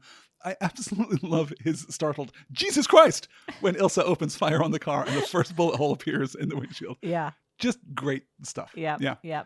It is. The standout moment in this second phase of the car chase, after everyone else has kind of barreled out the back of the car, and it's just Ethan and Lane. I love him pulling off Lane's hood just so he can check that he is still alive, but also so that we get all of Sean Harris's, all of his lack of emotion, right? Like he's not really responding the way that you would expect, which is such an interesting counterpoint to Ethan becoming increasingly desperate as the chase progresses. The standout moment here, I guess, is a moment that I find to be kind of weirdly unimpressive, which is putting the car into the flat spin, like rotating it twice around, dropping down the stairs onto the street, pointing in the right direction, and then... No, I think it's cool. Yeah. They shot that more than 100 times to get it right. That's Cruise actually, of course, driving. It is a very difficult and technical stunt, but I'm not sure that it communicates to me like real impressive driving skill. Well, the problem is that you put it right on the back end of the motorcycle going the wrong way for the Arc de Triomphe. And like, how do you top that? Like, that was so cool. Now you do something else cool, and it's like, you already did something way cooler, though. Like, you got to lead with that one. And it's spinning in a circle, and then Ilsa's right there. Sorry, the mysterious motorcyclist is right there in the shot as well. Like, it doesn't even get him out ahead. But 100 times to do that. And a little side street in Paris, which is wild, frankly. Yeah. And then we give this never-ending chase sequence some terminal punctuation by running Ilsa down. Yeah. Which is like weirdly brutal, right? It's weirdly physical. She takes a lot of hits in this movie, but for some reason it always just makes her seem more badass instead of like making her seem damseled, which would be problematic, I think. Well, exactly. This was one of Christopher McQuarrie's starting points for the development of the script, was that at no point did he want to endanger a woman to motivate a man. Cool. He absolutely did not want any of the women being, particularly targeted. And they're not, right? Like, well, I mean, the entire plot is kind of that for Julia, right? Like, well, that's the whole out of the blue, which is so gut-wrenching. Julia adds stakes, but it's not as though Ethan wouldn't have done everything that he would do if Julia wasn't at that medical camp in Kashmir. Right? You're absolutely right. He would have done it anyway. He would have been there anyway. I think that's You're right. It was just an extra fuck you from... Lane. Yeah, exactly. Yeah. Like the widow is also in danger during the speakeasy sequence, but she is in danger in the way that everybody in that room is in danger. She is not specially targeted. We don't have the villain at any point, isolating a woman with the threat of violence in order to motivate the action, which is frankly refreshing. Yeah, agreed. And one of the ways in which McQuarrie might be a more complete and rounded director than Christopher Nolan, because I'll tell you what, Christopher Nolan could never. Yeah, you're right. Damseling women, kind of his main thing. Certainly using them to motivate men. Absolutely. So the chase sequence is finally over. We have our gang back together in a dingy basement. Yep. They remove the tracking device in Lane and fly it away on a drone. I love how restrained this is, because this is a movie with an infinite budget. They could have done a drone sequence if they'd wanted to, and choosing not to, having the sirens just pass by. Yeah. As our actors are given a chance to emote. Yeah. So restrained. So good. Absolutely love that choice. Hunt meets with the widow, but Zola identified Ilsa after the chase, and the widow wants Ilsa and Lane in exchange for the plutonium. We get this kiss between the widow and Hunt. Right. I don't know why that's there, but I love that it's happening. Sure. Every choice that Kirby makes in this film, I just think is great. Yeah. She's very cool. Some of it's just a little off kilter. Some of it's just a little dreamlike, right? There's almost like an Alice in Wonderland kind of quality. That femme fatale is just dialed up a little more than it should be, a little more than the film can really contain. And it just makes her, really interesting and unsettling in a really profound way. I love that. They arrange to meet in London, but we're not quite done with Paris because Ilsa has to trail Hunt, apparently forgetting that he's, a super spy. So she's surprised that he knows that he's being followed. And they have that shot where they meet in the middle of the street and then walk together parallel to one another into the trees is so beautifully done. It is beautiful what an and cool. Unnecessary shot. Beautiful. Absolutely gorgeous. They have their standoff. In the tunnels below London, then, the team meets with Hunley and they set up the exchange. Hunt wants to do this, classic Mission Impossible style. He wants Benji wearing a mask and the whole foofara, but the team isn't sure. Hunley tells them that the widow has been working with the CIA and that Hunt is now suspected of being Lark. the way that this unfolds is, I think, brilliant. I'm Yeah. not completely sold on the timing and the spatial. I'm not completely sold, if you watch this film very carefully, on when the switch takes place. Exactly. Yeah, because they walk him out in front and he's just like silent. Yeah. He's not saying anything. So that's got to be the real guy because we think that that's Benji that they're taking with him. Yes. But I guess that's Lane. But then why is Lane just like, do-do-do? Oh, You know well, what I because mean? he's been injected. He's been given Oh, because he's all the loopy sedative. and Yeah, like, exactly, okay, fair exactly. enough. Yeah. So yeah, Hunt and the others leaving Walker alone to guard who he thinks is the real Solomon Lane. So he just starts monologuing because Sure, that's what that's what villains villains do. do. He drops Yeah. that F-bomb that we mentioned. And yeah, you're absolutely right. That moment of recognition, Yeah. of realization, Uh-huh. of the fact that masks exist in this world. You dumbass.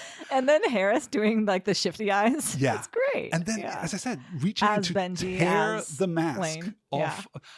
It's such a great performance. It is. I absolutely love what Sean Harris is capable Yeah. of doing. I really hope that he gets many, many more roles that match his talent because, yeah, just being called. It's the weird thing, you know? The movie sells the masks, which are so stupid as a conceit, right? From the As a first conceit Mission are so Impossible. dumb. Yeah. So dumb. Yeah. But the movie sells them so completely that I think, wow, Simon Pegg was really good when he was playing Wolf Blitzer. No, he wasn't. But in a way, wasn't he? Yeah. But yeah, that visual effect of tearing the Yeah. mask, a thing that we haven't done with masks before, so cool. It was cool. Really Yep. selling the stupid, unreal physicality Yeah. of a thick rubber mask that you wear on your face. So dumb. I don't know. So dumb, so good. fun. So cool. We then get the great standoff. Can you walk me through Hunley's plan here? No, I Hunley cannot. presses the gun to the back of Walker's head. Uh-huh. Walker disarms him and takes the gun, Yeah. fires, and realizes that the gun is empty. Hunley is just leaning into Mission Impossible theatrical. He's just doing it. theatricality He here, just isn't gets to he? play. And It's- I love that because he's so delighted by it. He's Yeah. like, I see you guys like this. This is so fun. And then, of course, having Sloan on the phone, too, just casually FaceTiming the deputy director of the CIA. Did you hear that? Did you hear that? We got him. Did you hear? God, it's Are you proud of me? Good. So cute. I also love Henry Cavill just selling all of these moments. Yeah. Just put the camera on his face and let him realize something. Yeah. It's just genuinely brilliant. What Yeah. a smart actor. I really enjoy I think so watching him. too. Yeah. Hunley reveals the CIA involvement. Then Sloan reveals that the CIA capture team is actually there. Then Walker reveals that some of the CIA capture team are actually working for him. Wild. The lights go out. The fight breaks out. Mm-hmm. Hunley fist fights Walker, which must have been a day Yeah. at work for Alec Baldwin. Like, can you imagine? And then Hunley gets his death scene. He is Yeah. stabbed. He tells Hunt to go in a Yeah. line that was ADR'd. This sits a little awkwardly for me Oh, because it's clear in that moment you always see the ADR. Hunley is not saying anything. He's just not. He was, when they shot this originally, it was completely silent. He did not say anything Aw. because, you know, he's dying. He's dying, And yeah. he's trying to communicate everything that needs to be communicated with his eyes. Yeah. Test audiences found it ambiguous. So they went back and Ah. added in this line, go, which Alec Baldwin recorded on his iPhone and emailed to Christopher McQuarrie. Cool. So it even sounds a little bit weird, honestly. I didn't notice it. Yeah, But I hear you. Go back and Yeah. watch it again. I'm It's sure. a strange Yeah. little moment that we really wanted to sell that Ethan Hunt was doing the right thing by Yeah. leaving him there in that moment and going off to, you know, save the world. Hunt interrupts the funeral in St. Paul's Cathedral. Awkward. Yeah. How expensive was that shot, do you suppose? God, right? Oh my God, paying all of those extras. Holy smokes. In Background St. actors Paul's. matter. Yeah. Like, yeah. oh my God. For the joke, for Benji to be like, why is he running in circles? I do not like Benji through this sequence. This is an outright complaint I have in the film. It's a problem. We do You this don't make him dumb. 3 times. Yeah. He has the map in front of him. Mhm. Why is he running in circles? We have the thing where he's accidentally holding the iPad upside down. So Yep. he's telling Ethan to go right when he needs to go left. Yep. And then He's he's got it got on it in street lock 2D and so 2D, he can't yeah. see it. This is all a mistake. If This is all a you misuse of Benji. absolutely have to, pick one of those jokes. Don't do 3 of them back to back. Yeah. Because then he just needs to get fired. Right. Yeah. Exactly. Yeah. Are you okay? Were you hit in the head? Yeah. Did Walker do something terrible to you when you were Right, in that right. cell pretending to be Yeah. Solomon Are you in a Lane? mask? Yeah, right. Yeah. Exactly. Exactly. You're not Benji at all. True. But much more importantly, this is the rooftop chase sequence. Right. which is very good. It's good. It's cool. I think that my favorite part is the hesitation at the window. The hesitation. Damn it. Everything in that moment, all of the background actors in that scene too, just doing great work of like, what the hell who is this guy who has broken into our very normal London office? Right. Yeah. Great stuff. And obviously, yes, the breaking of the ankle is it's a moment to behold for sure. And is, I think, an all-time Tom Cruise run. It's not as effective as MI3 because MI3 they did by stringing 300 yards of cable and shooting a camera along it to keep pace with Tom Cruise, which is insane. Yeah. And here, as I say, there are like masked digital cuts, but the camera's moving around him in a really interesting way. And absolutely sells the kineticism and sells London, I think, as a set, like as a backdrop, as a place to be. Sure. I think London looks as good as London can look in the same way as Paris looks as good as Paris can look. And Paris just looks better than London. That's what it comes down to. But they're both, the top of their game here. And then we get all the way to the Tate Modern, the old Battersea Power Station. Right. Yes. He has the standoff with Walker hanging from the bottom because they can't just have a conversation. No. It's absolutely imperative that Ethan Hunt be hanging from the bottom of an elevator, of course. It's cool, though. It's cool. So that we can get the Julia reveal, which is just great. It is good. Yeah. Yeah. And then Walker flies away in a helicopter and we close out the second act. And it's breathless. Yeah. Yeah. I recommend that you take a nap at this point. Maybe lie down. Go to work, have dinner, sleep a good solid 10 hours. Exactly. Then wake up with a cup of coffee and finish the film. Exactly. Perfect. They don't really approve of that in the Alamo Drafthouse, but if you're careful, you can get away with it. Yeah. Luther and Benji brief Ilsa on the bombs that Walker has. Luther just emphasizing how dangerous these things are and emphasizing how impossible to disarm. This is an ugly moment. Luther is emphasizing here how much Ethan was married because just goddamn compulsory monogamy, right? Yeah. Because we're trying to secure Ethan's possible romantic interest in Ilsa. Right. But we have to make it clear that he was married and is no longer married. There's no cheating. There's no emotional, nothing. Yeah.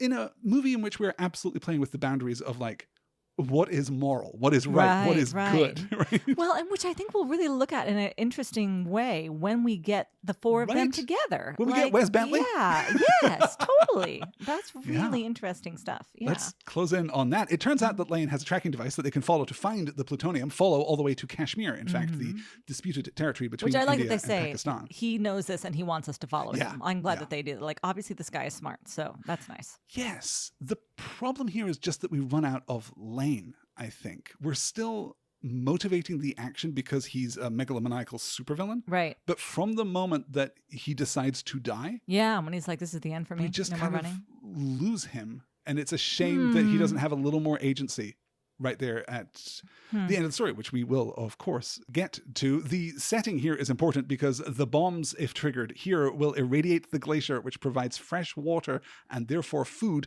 to a third of the world's population, accelerating the destabilization of society, bringing in this post-apocalyptic Mad Max world that apparently Lark and Lane want very much.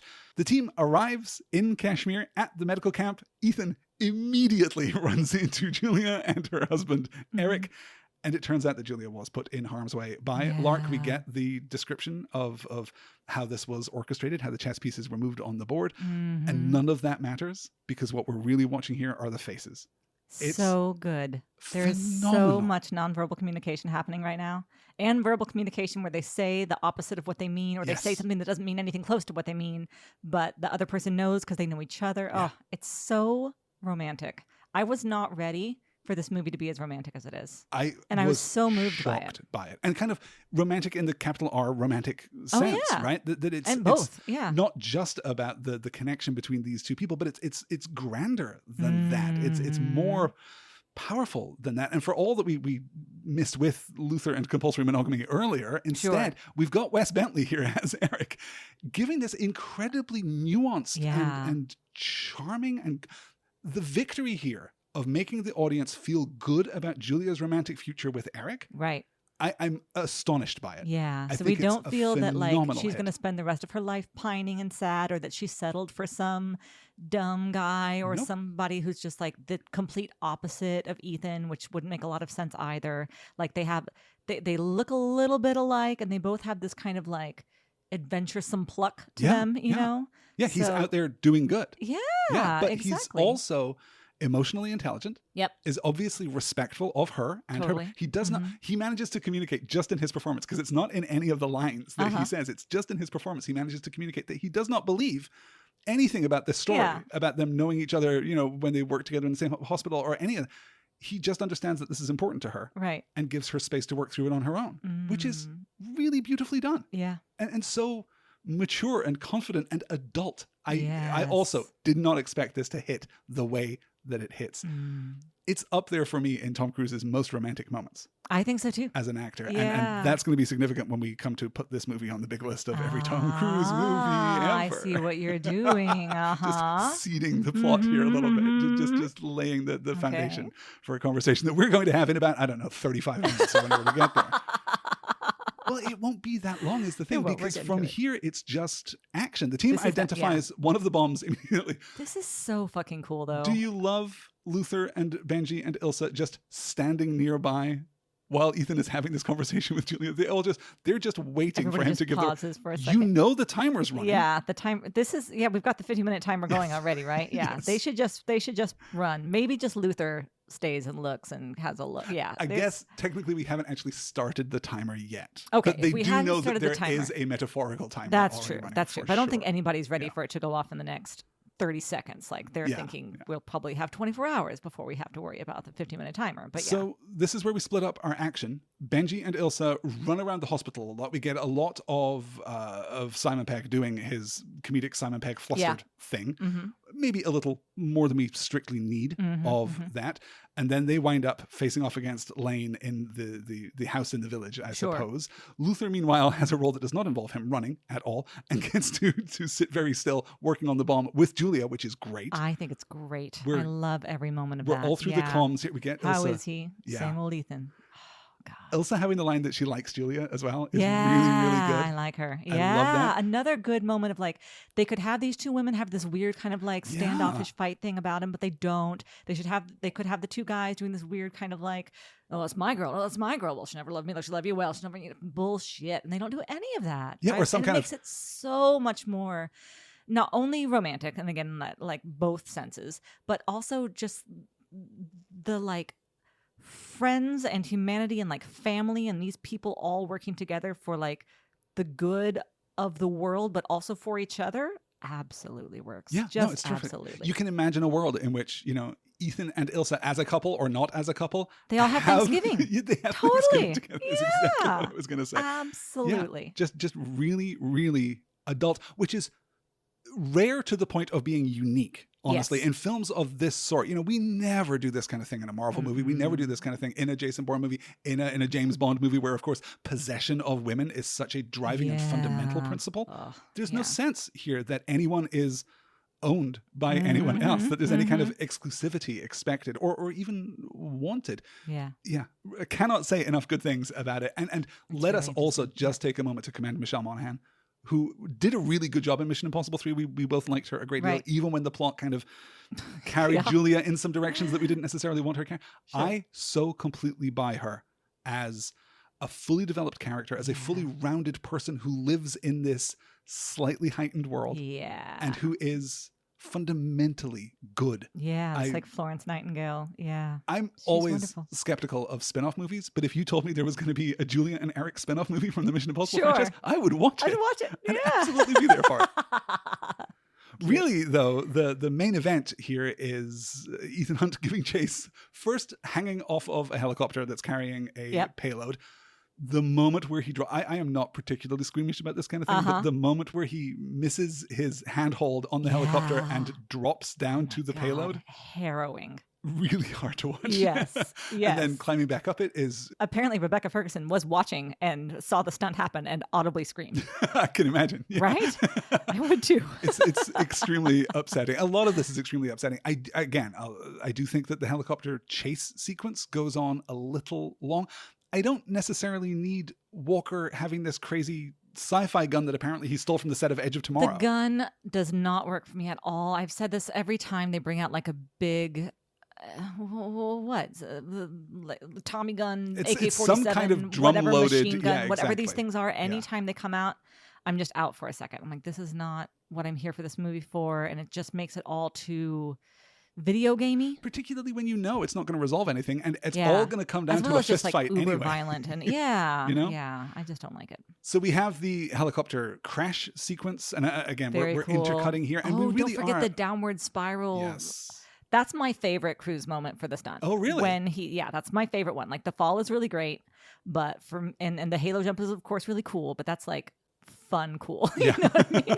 But this is upsetting cool. And it's so funny to use that word because again, I was watching the behind the scenes, and when they did the take of it, and Cruise asks like over the comms, "How'd that look?" And McQuarrie says, "Very upsetting on our end." And he's like, "Okay, sounds like a print." But it was. And the helicopter pilot who taught him was saying, there aren't a lot of students that could have done this. Like, you've got to be really, really dedicated. Oh, for and sure, also, if you fuck up, you die. Yes. So, yeah. Yeah, which is harrowing to think about, particularly as we continue grinding on with the Mission Impossible franchise. But the way that Cruise does it as Ethan Hunt, like apparently he's also like operating the cameras and he's calling action and whatever because he's doing it all, so he just kind of has to, But the way he's like, oh no, overcooked it or whatever he says, too much. Like it's just really charming and stressful. I really enjoyed this stunt. This is also around the point in the film where Walker ends up horribly scarred, horribly burned. Dumb, but yeah. Because of a studio request. The studio wanted Christopher McQuarrie. Right from the jump, Paramount said, "Can we have a disfigured villain? We'd really just like a hint of disfigurement. Can you make him full Harvey Dent Two-Face? Is that a thing that we can do?" And McQuarrie did not want to do it. No. So made it happen right here at the end of the movie where it counts for as little as possible. Yeah.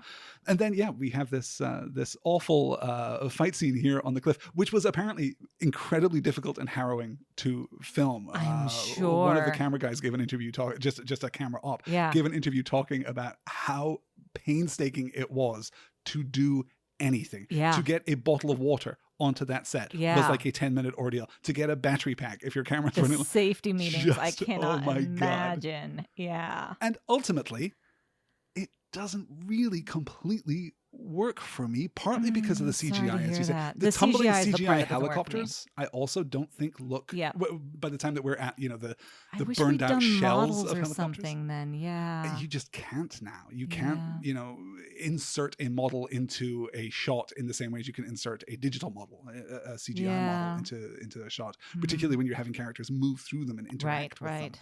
And then ultimately, having Walker just hanging off of Hunt's leg, it's a little bit, classic Disney villain death. It's a little bit straightforward.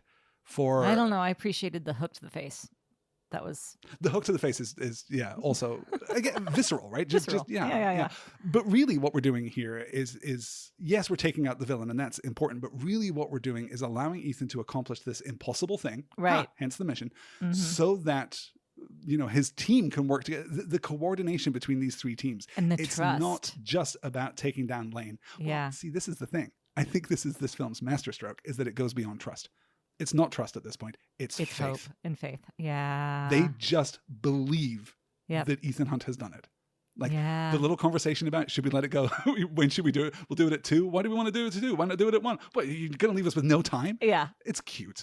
But really, it is about their belief in this man, this primal force, this unstoppable figure, this man of myth, Ethan Hunt. And that really works for me because it's supported by the emotional tenor of the film as a whole, the series as a whole. Really. Yeah. And to punctuate that with this flare, the light flare in the distance and the flash to white.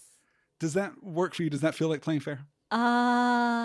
It's replicating that scene when the bomb goes off by implication at the beginning of the film, of course. But in this, it's just what? It's just the sun. Yeah. It's just the sun. Yeah. No, I think it's good. I like it. Works. Yeah. And even like spitting the stupid key out of his mouth. I'm like, that's cool. Yeah. Badass. Still hanging on to the side of the cliff. Not even on top of it, like wiping the sweat from his brow. Cool.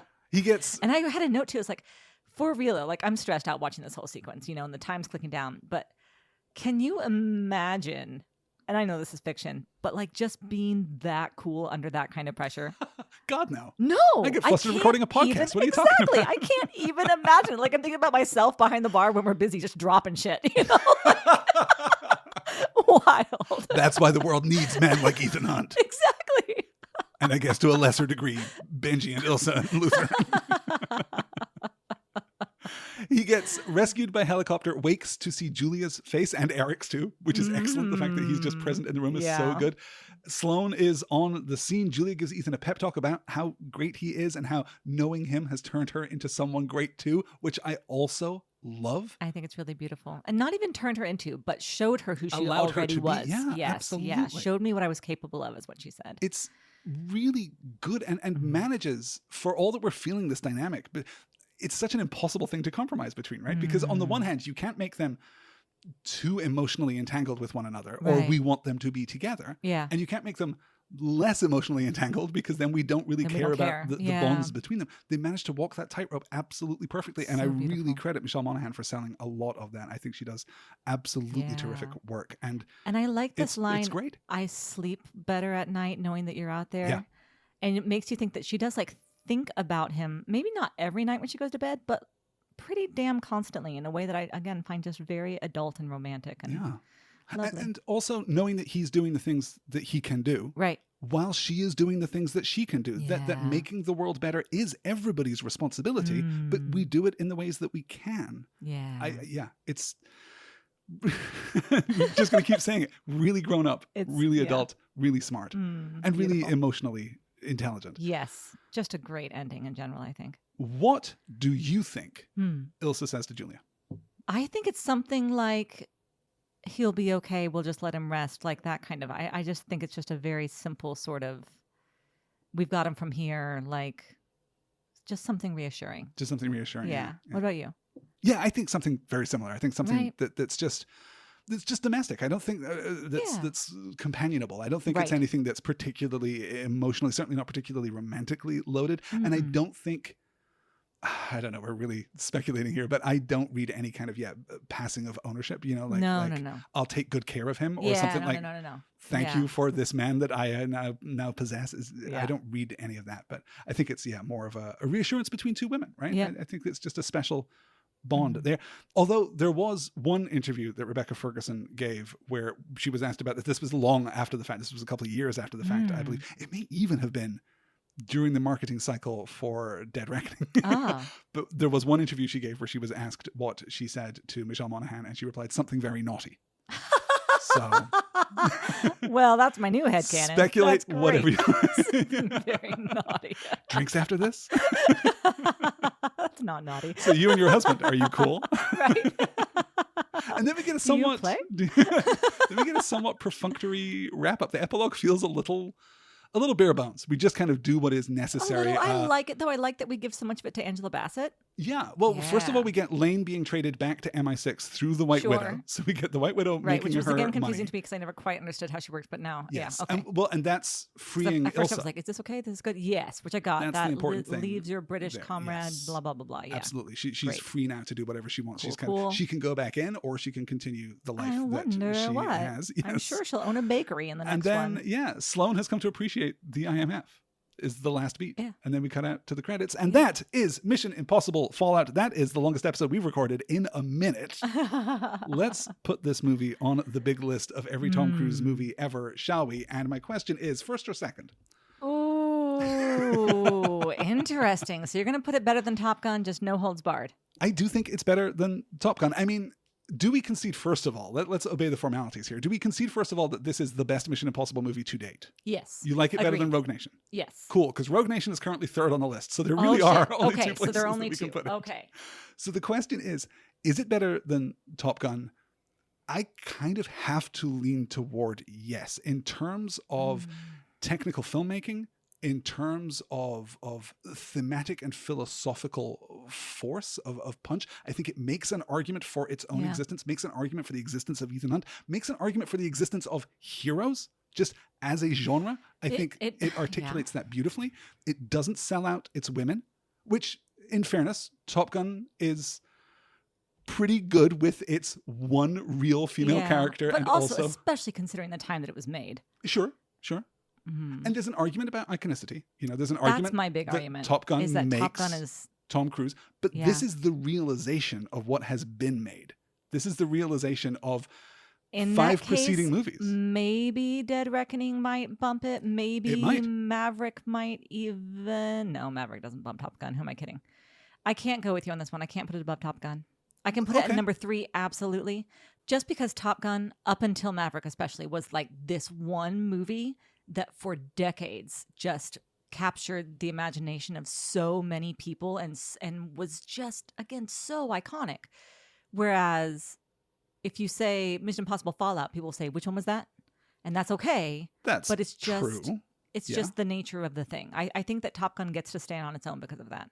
Iconicity is absolutely the argument. And that's been a big argument for our list from the beginning. And I also think that Top Gun gets points for brevity, for precision. It's melodrama. It's a scalpel, it to be, as opposed to the hammer, if you will. It is actually more of a scalpel. You're completely right. I'm going to say this. I would not put it at number 2 on the list. I would put it at number 1 on the list. I think this is a better movie than Jerry Maguire. I think that you can make an iconicity argument for Ethan Hunt. And again, this is not me saying that Mission Impossible Fallout is the best movie ever. This would not make my personal top 10. It probably wouldn't make my personal top 20. It might not even make my personal top 50 movies ever. But in terms of the Tom Cruise canon, I think that this film... I hear what you're saying. ...kind of exceeds all of the other films. It's the best stunt work. It's the best stunt work. It's his best action hero work. I bet he's prouder of it. In terms of dialogue and emotion and communication. No, I'm happy to put it third. I just wanted to make the argument here. No. It's a good argument. I'm listening. That I think it is the best example that we have of like 4 different things that Tom Cruise can do. Yeah. He has more chemistry in this film. It's much more in terms of its supporting cast. It serves its supporting cast better than any of the films on this list, I think. Ooh. Certainly more than the other Mission Impossible films. But you're right. And we have, some difficult discussions ahead.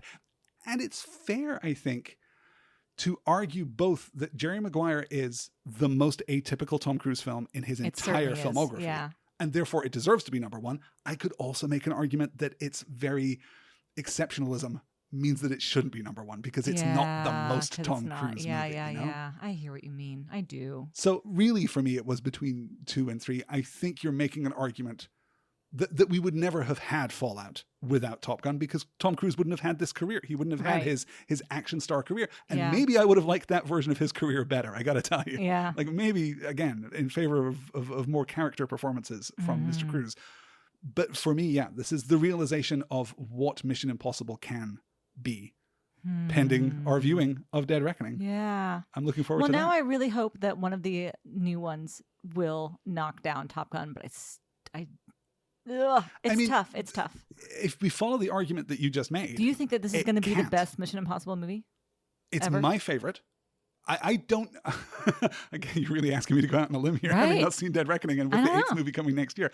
I can't imagine a Mission Impossible movie being much better than this. I think that we are approaching the platonic ideal of what this film can be. I think you might be right. I think you might be right. Like, does this film put a major foot wrong for you? I think that there are these tiny little, only thing is that it's just this too CGI long. is it's just bad. Really long. This lens flare is maybe too much. Yeah, maybe we could have trimmed a little more. But even then, it's not the way that we're talking about trimming Marvel movies where you cut like half of the third. Maybe you can take 5 minutes out of this movie, maybe even 10. But that's about as close to the bone as you can cut it because it's already pretty close to the bone. It's already a very dense and efficient example of modern action thriller storytelling. Okay. So I don't know if there can be a better I'm with you. Mission Impossible movie than this. Let's make it number 2. I think no. Right. I think your argument about iconicity is very well taken. But Mission Impossible is now maybe more iconic Tom Cruise. Maybe not more, but at least same. It's not. It's not. When you think of Tom Cruise, you think of the aviators and the motorcycle jacket. You do. And, You do, right? There's nothing in this movie that is... I feel the need for speed. Nothing. God, it's so good. You're right. I am right. Listen, I don't know. You are right. Know. You're right. I'm right. You are right. Anyway, okay. You did it. Number 3 on the list, Mission Impossible Fallout, ahead of Rogue Nation, ahead of American Made, ahead of Edge of Tomorrow. This has turned into a wild list, you guys. And we only have a couple more films to put on it because if you think we spent a long time talking about Top Gun today, just wait until next week when we review Top Gun Maverick, delayed by the ravages of the COVID-19 pandemic. We were kept waiting until 2022. That's a 4-year gap, which I believe, I'll double check this in advance of next week's episode, but I believe that is the longest time period without a Tom Cruise movie since he started making films. Wow. It's pretty insane. So we're going to circle back to Top Gun Maverick, the very good and very excellent, and the reason for this podcast. Top Gun Maverick on next week's show. Elizabeth, would you like to thank our wonderful patrons for sitting with us, I hope, through this extended marathon length episode? You know I would. Thank you to Leslie Skipa, Louise in Dallas, Megan Lauder, Phoebe, Art Kilmer, Kimberly Bear, Self on a Shelf, Jolene Stark, Chris Dons, and the Lady Gordon. I trust you with cutting the right wire at the right time any day of the week. That's right. Also, next week on the show, we'll be talking a little about our new forthcoming podcast project, the show that's going to replace The Last Star in Hollywood, which so different. I should mention because we did get an email about this. It is going to go on basically semi-permanent hiatus. We will be back to do this show again when Tom Cruise releases a new movie, which is next summer at this point, I guess, the summer 2025 for whatever the 8th Mission Impossible movie is. And he has some really interesting movies in the hopper too. So we're going to have the opportunity to hopefully witness a whole new era in Tom Cruise's career as the years roll by. That's going to do it for this week, though, on The Last Star in Hollywood. Thanks so much for listening. We'll see you again next week. See you next time.